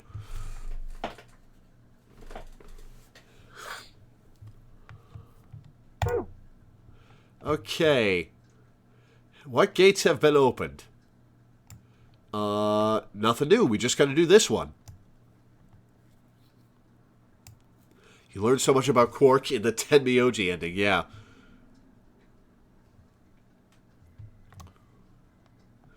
Okay. Alrighty. We're gonna do this next. I am enjoying this game. I'm enjoying it very much. I think 999 is a tighter narrative. And I'm kind of depressed about the implications about what happened to the world in this game. And the fates of the characters from 999. But this is very good. I'm liking this a lot.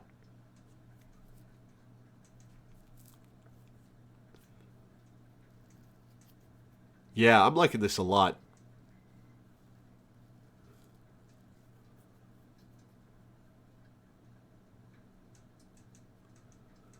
All right.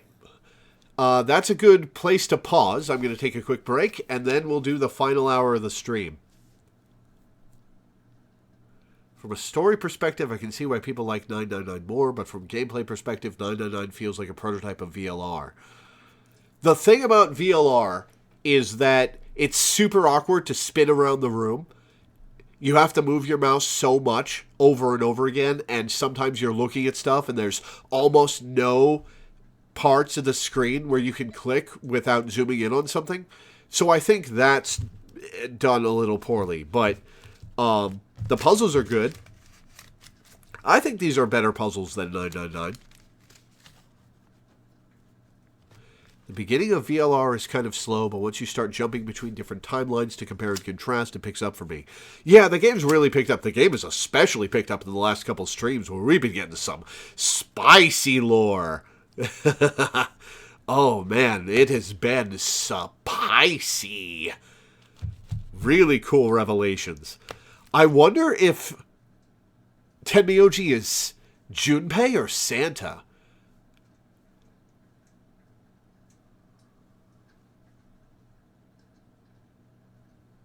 That's going to be interesting to find out. Did we find out Junpei's last name in 999? I don't think we did. We never found out Santa's real name, so maybe Santa's real name is Tenmyoji.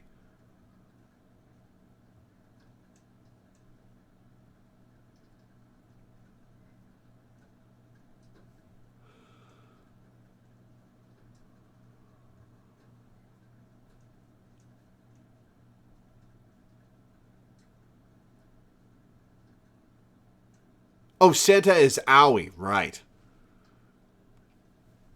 Right, I forgot about that. We did not find out Junpei's last name.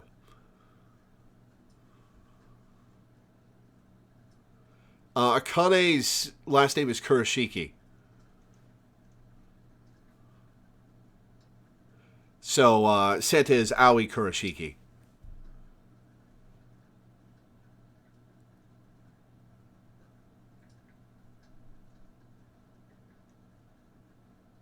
All right, well, I'm going to take a quick break, rest my voice for a few minutes, and then we'll tackle the last hour of the stream.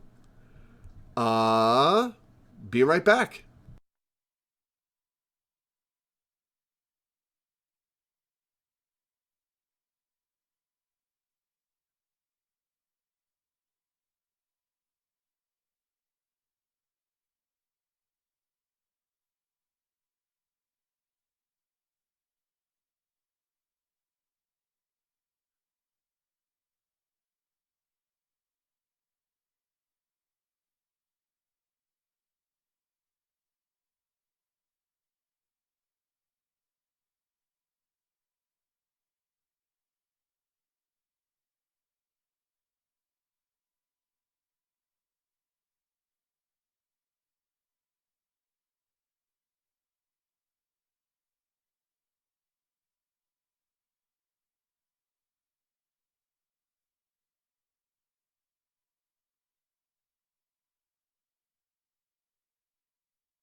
Okay, looking at the clock, there's actually like 45 minutes. So why don't we proceed through this branch, get to a puzzle room, and stop there unless there's like half an hour left, which is enough time to solve the puzzle room. We'll either stop at the start of the next puzzle room or at the end of the next puzzle room. Probably at the end, but we'll see. There's probably a bunch of visual novel to go through. But first, I want to count how many different puzzles I've gone through. 3, 4, 5, 6, 7, 8, 9, 10, 11, 12, 13. I've gone through 13 puzzles in the last 37 hours of game. That's a puzzle every 3 hours. Oh, right, 14. There's one right there as well. It's taken us almost 3 hours per puzzle. Visual novels, everybody. Visual novels.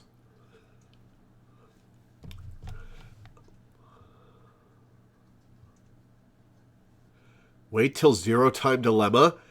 The ratio's even worse in Zero Time Dilemma? Holy shit.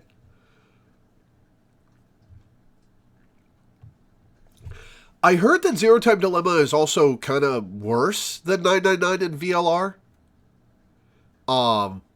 So I don't know what to expect there, but that's a lot of visual novel per puzzle. Very much consider this to be a story with puzzles rather than a puzzle game with a story. I mean, yeah, that's a visual novel, right?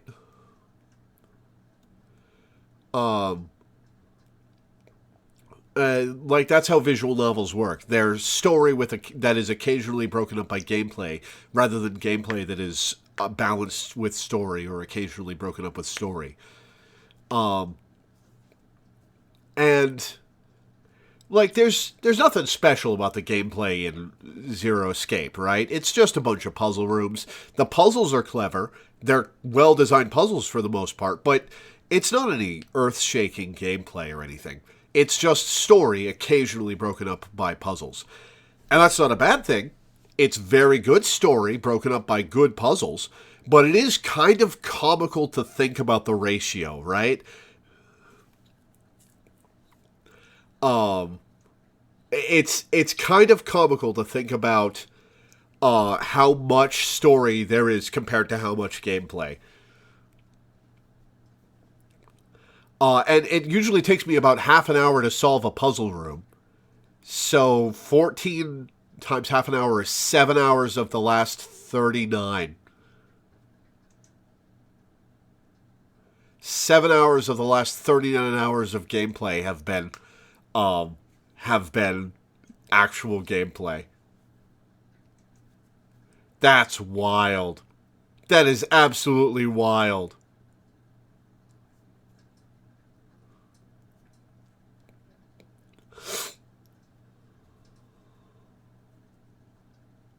In my opinion, 999 is the best in the series, followed by VLR, which I can see why people would like it more, and then ZTD that is far behind both on all fronts. I'll explain some circumstances when you finish VLR, but there is a bit of a reason on why ZTD had an unfortunate development. Okay, that'll be interesting to find out. Anyways, we'll talk as we play. Time to talk about the IG Replicator. Probably.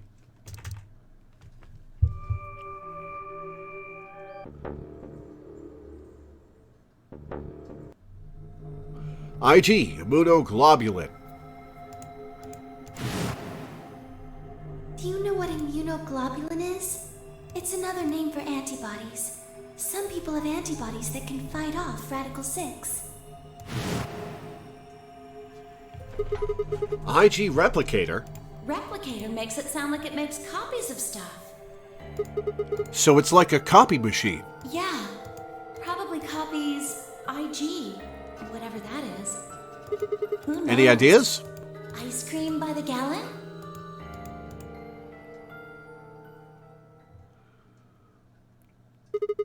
That's it. I've got it. The IG Replicator in the laboratory. It's an immunoglobulin replication machine. What? If I told you you had a nice antibody... The achievement names in VLR are pretty good. It can copy immunoglobulin antibodies. Luna just said Excelavir is made from antibodies. That means we can make more Excelavir. Hold on a moment. There is a strange device in the laboratory that says IG replicator on it. Clover and I examined it thoroughly when we were in that room. Yeah, we never could figure out what it did, though. Exactly. My question is, how do you know about it, Sigma? I saw it when I was in the laboratory. When was that? Probably when you were looking for Alice, right? No. Dio was wrong. I hadn't gone to the laboratory when I was looking for Alice. I didn't think I'd ever been to the laboratory. So how did I know about the IG replicator? If what he's saying is true, then we should be able to duplicate the Excelavir. That would mean we could cure Alice and Quark. And we should duplicate it twice, so that we have an extra dose to duplicate if the rest of us get sick. Let's go have a look then. The laboratory, right? Yeah, no time to waste. We all nodded. Wait, we can't leave them here all alone. Luna, do you think you could stay behind and look after them? No, Luna needs to operate the machine, Sigma. Oh, of course. I'd be happy to.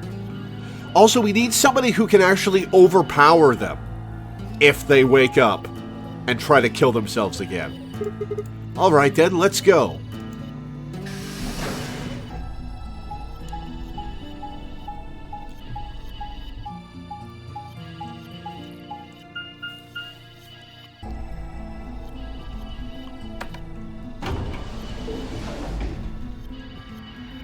Or kill someone else, yeah.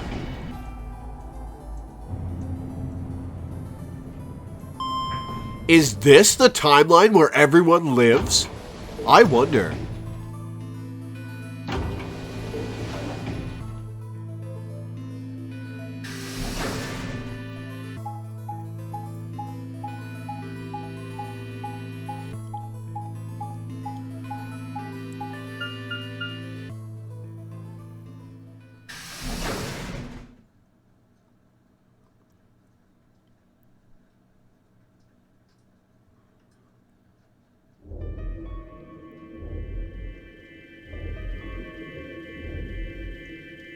So this is the lab, huh?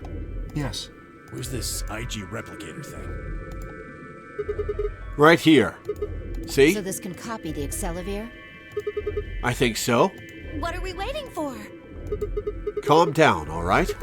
Don't rush me. I carefully lowered the small vial of Excelavir into the slot on the side of the machine. An empty vial already protruded from the other side. This is absolutely not how antibodies work, but I'll accept it for the sake of the story. Presumably, that was where the duplicated Excelavir would go. Ready? When I push this button, it should... Skip it. Just press the damn thing. Right. And... pressed.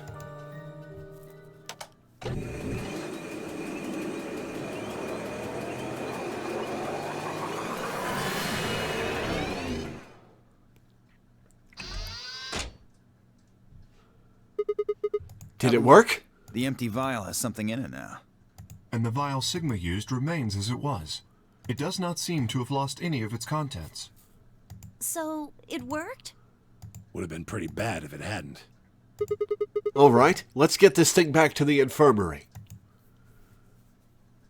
I reached down and pulled both vials from the machine, intending to slip them deftly into my pocket.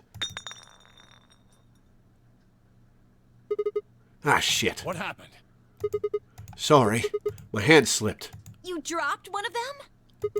Yeah, just one though. What in the hell? What if you'd broken it, you idiot? Yeah, Sigma. Come on, if it had broken, then we could have just made another copy. Before Tenmyoji could reply, Phi spoke. Guys? I was surprised to hear her voice coming from near my feet. I looked down to see her staring intently at something beneath the table. You see? It did break.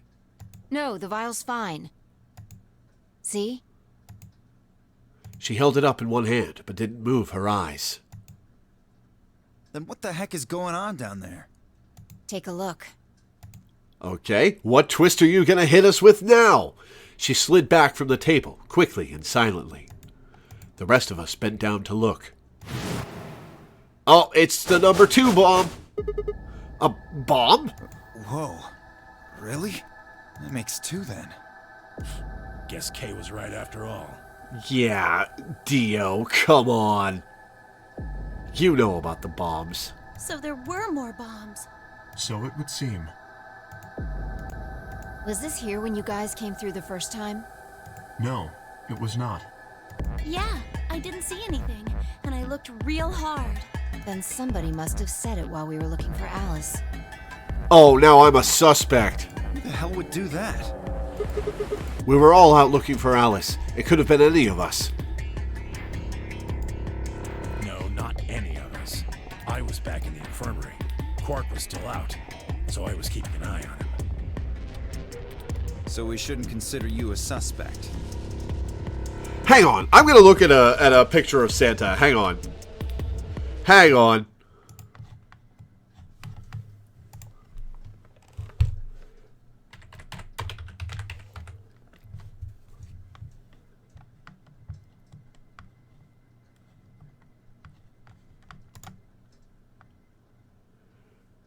Yep, his hair is slicked back in the same way as Ted Miyoji's.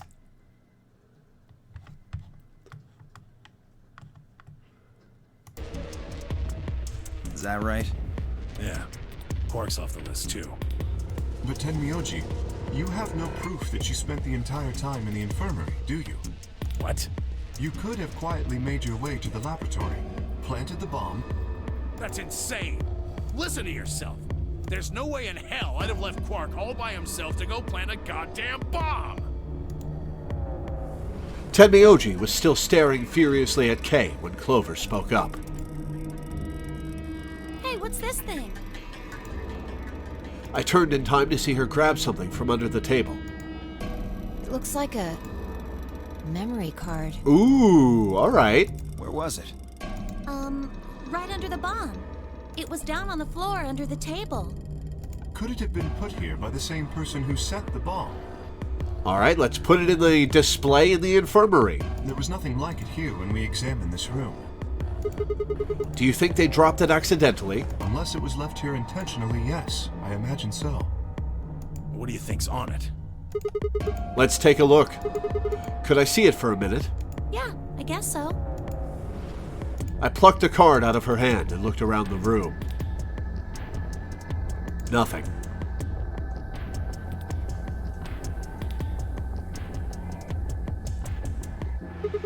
Shoot, no dice. We'll need to plug it into something that can read memory cards, but I don't see anything here. So what do we do? Well, there's one in the infirmary. Come on, if I knew, I'd be doing it. 10 minutes remain until Ambidex game polling closes. All players, please enter your votes. If no vote is recorded before the deadline has passed, any non-voting parties will automatically ally. Guys, I think maybe we should get back to the top floor. Yeah, you're right. We've got what we came here for. What should we do about the, bomb? Well, we can't take it with us. Not much we can do except leave it here. Alice said it'd be dangerous to touch them. True, but... Drop it. We can talk about the bombs later. Right now we need to take care of Alice and Quark. Right. So we'll go back to the infirmary, give them the Accelavir, then head to the Flore warehouse. Right.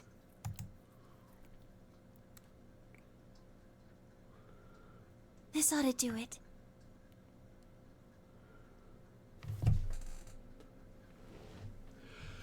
Huh. It might take a little while, but they should recover. Her voice was quiet as she backed away from Alice and Quark. In her hand was the injection gun. She carefully removed the empty vial and placed it gently in the cabinet with the other one. While we were in the laboratory, Luna had moved Quark to a crude cot. They both looked peaceful as they slept. God, she is basically topless. It is impossible to look at her face. The madness I'd seen on their faces before was completely gone. Are they really going to be all right? Yes. The analysis I did on the vials confirmed that the duplicate was real Excellivier. The original was genuine too, of course. Now that they've been treated... It's only a matter of time before the virus is eliminated. I believe so, yes. Oh man, what a relief. I was really worried. Clover grinned. Agreed.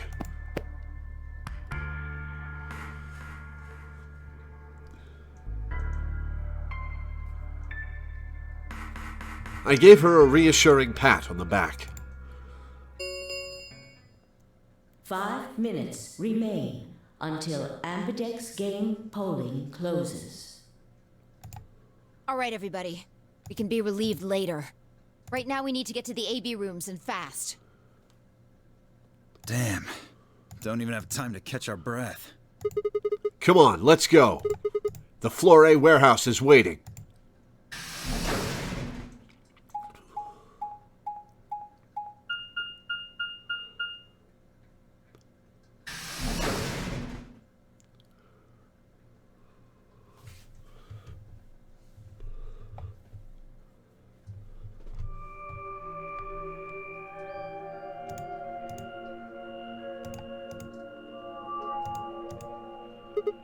Huh?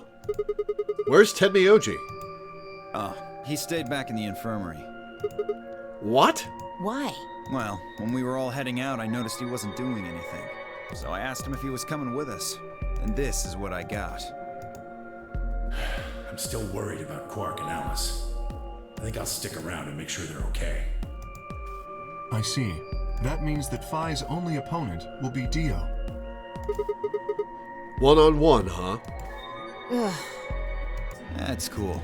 Nothing to worry about. I plan to choose Ally. Yeah, sure you do. You know why? Because I've only got one BP. Exactly. If you chose Ally and I betrayed you, your BP would drop below 0 and... well, we know what happens then. I want to win, but I'm not that desperate.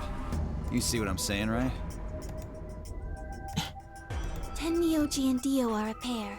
Tenmyoji only had one BP left. Since Dio said he's going to pick Ally, Phi can't really pick anything else. Oof. Oh, Dio's got her over a barrel. If she does, Tenmyoji will... Yeah, that's pretty much it. Kay and I are going to be going one-on-one too, right? Since Quark's still sleeping. That is correct. How many BP do you guys have? I've got 6. As do I.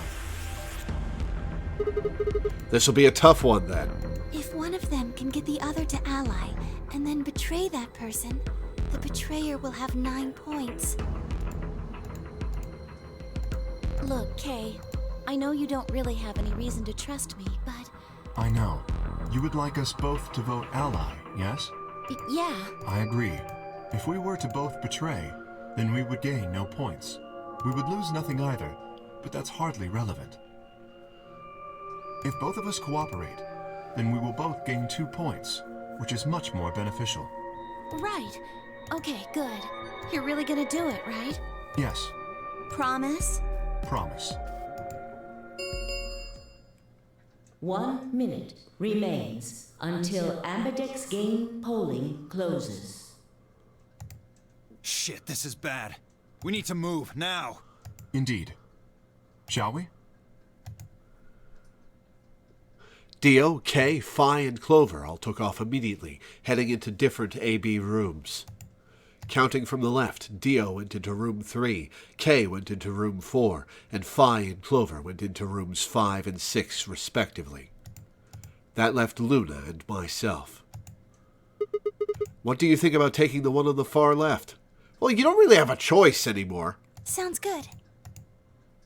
With that settled, we headed into AB room number 1.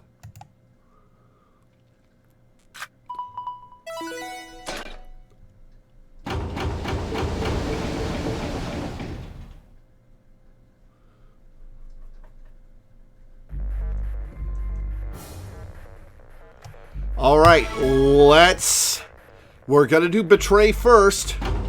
Who are we even betraying? 30 seconds remain until Ambidex game polling closes. It's probably a little late to say this, but you know Alice is still in the infirmary. So, You're saying we should pick Ally, right? Since Alice is going to default to that anyway. yes. I know. It's not really fair to betray somebody who isn't voting. Luna's face broke into a warm, happy smile. Oh, I'm gonna disappoint her. How long is this branch gonna be? Ally's the short one.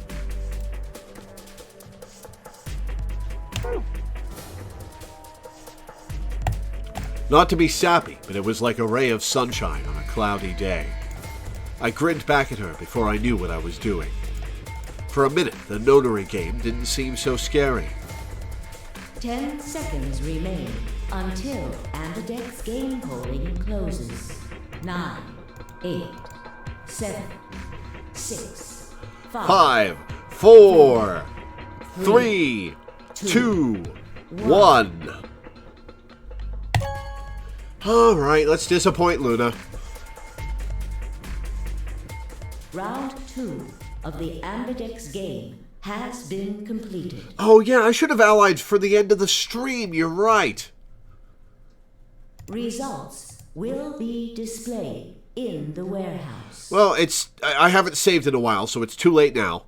Thank you for your participation. Ambidex gates now opening. You know what? I think we're going to get the results. We're going to... You know what? No, we're going to save right here. We're going to save right here, and we're going to pick this up next time from this point. Yeah, we're going to save right here and pick up from this point next time. It's been a while since I've saved, so... man, we have been getting some spicy revelations in the last few streams. Holy shit. We've got Junpei or Santa on the team. Kay's got Sigma's face. You could just use the flowchart after you open the door. Oh, right, the flowchart. Why don't I just use the flowchart now?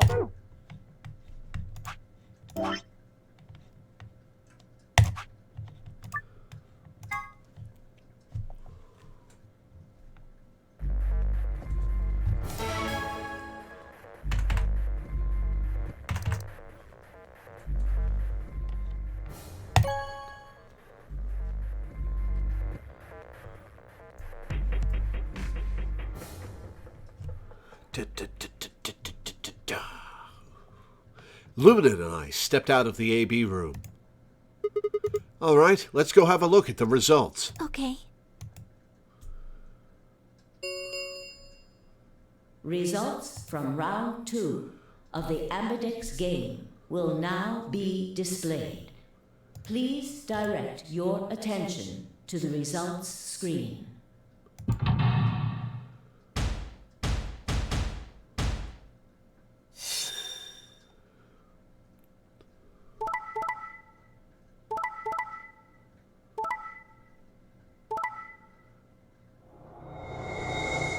What? How?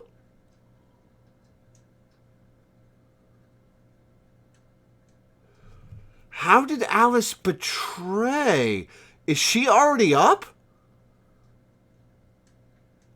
How did Alice betray us? Points have been assigned. Get or pranked, yeah. subtracted accordingly. Please check your bracelet to see your updated bracelet points. This is the second time we've died today. What? It wasn't possible.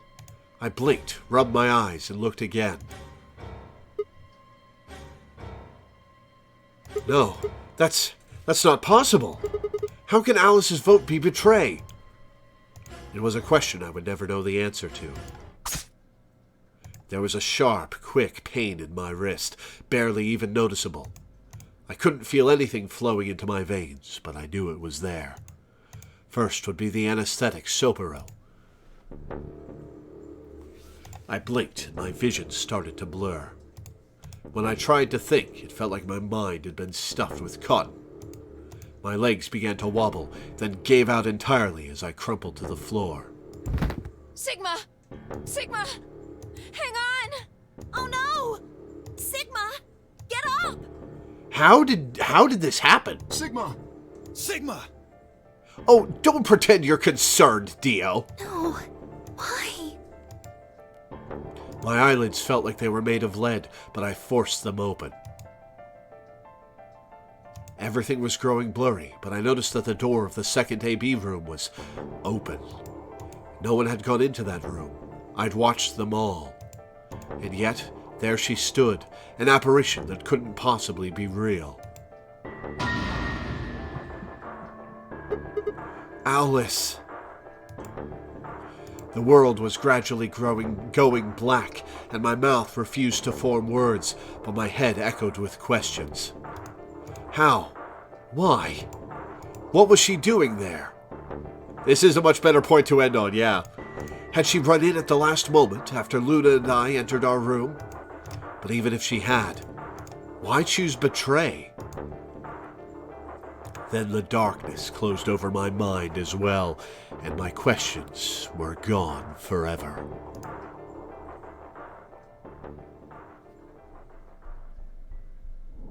Game over.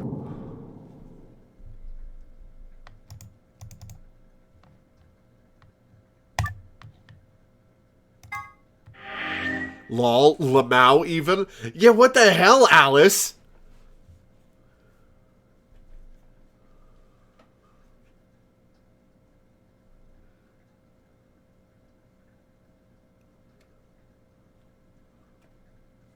What the hell happened there? Why did she kill me? That's wild. Maybe she wasn't completely brain back to normal?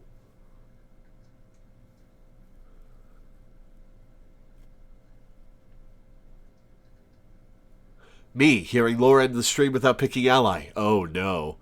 Lore going on the flowchart and picking ally. Oh, good. Oh, man. What? Oh, maybe she didn't know our BP. That's true. That's a good point. Well, no. She would have gone nuts between games. So she would have known my BP. Why did she kill me? I guess we'll find out in the Betray timeline. Alright, well, that's where we're going to end for the day. We have been getting some spicy revelations in the last few streams. I am enjoying this immensely. Yeah, this is good. This is good. I'm liking it. But yeah, I am going to read off the schedule and then get off for the day. Before I do that, I would like to plug my Patreon, which you can find through the ! Patreon command in Twitch chat or in the description of the YouTube video. I make my living off of Patreon, and I make enough to pay my rent and my bills, but I don't make much beyond that. And I'd like to start making a emergency fund, just so I have something for medical bills, or if something in the house breaks that I have to pay for, any of it. Something I have to replace, anything. I haven't been able to put one of those together for the last 10 years, and I'm in a better place now than I have been in years, but I still haven't got a lot coming into me. So if you could pledge $1 a month or $1 per stream, anything in between, that would help me immensely, and I'm grateful to everyone who does. There is also a slot open on my Patreon where you can pick a game for me to play once a month. Like this stream is a patron pick. There are 9 slots available, and only one of them is open. The other 8 are taken. So snag that if you're interested very quickly. And then if you do pick it, go to my Discord server, talk to me on Discord. We'll hammer out what you want me to play. But yeah, as for the schedule, tomorrow we're playing Pokemon Rejuvenation for a patron. Wednesday, I don't have anything scheduled, so that'll probably be Final Fantasy II. Thursday will be either Signalis or 13 Sentinels Aegis Rim, again for a patron. And then Friday, at long last, I get to play The Legend of Zelda Tears of the Kingdom. And that's going to be exciting. Then Saturday will, of course, be Final Fantasy XIV. We're doing Dungeons with Fans. And then Monday through next Friday... and then Sunday through next Friday, we're playing Legend of Zelda Tears of the Kingdom. That's gonna be fun. I am excited. But yeah, that'll be it for today. Thank you guys for tuning in. Thanks for hanging out. Thanks for watching. And I will see you next time.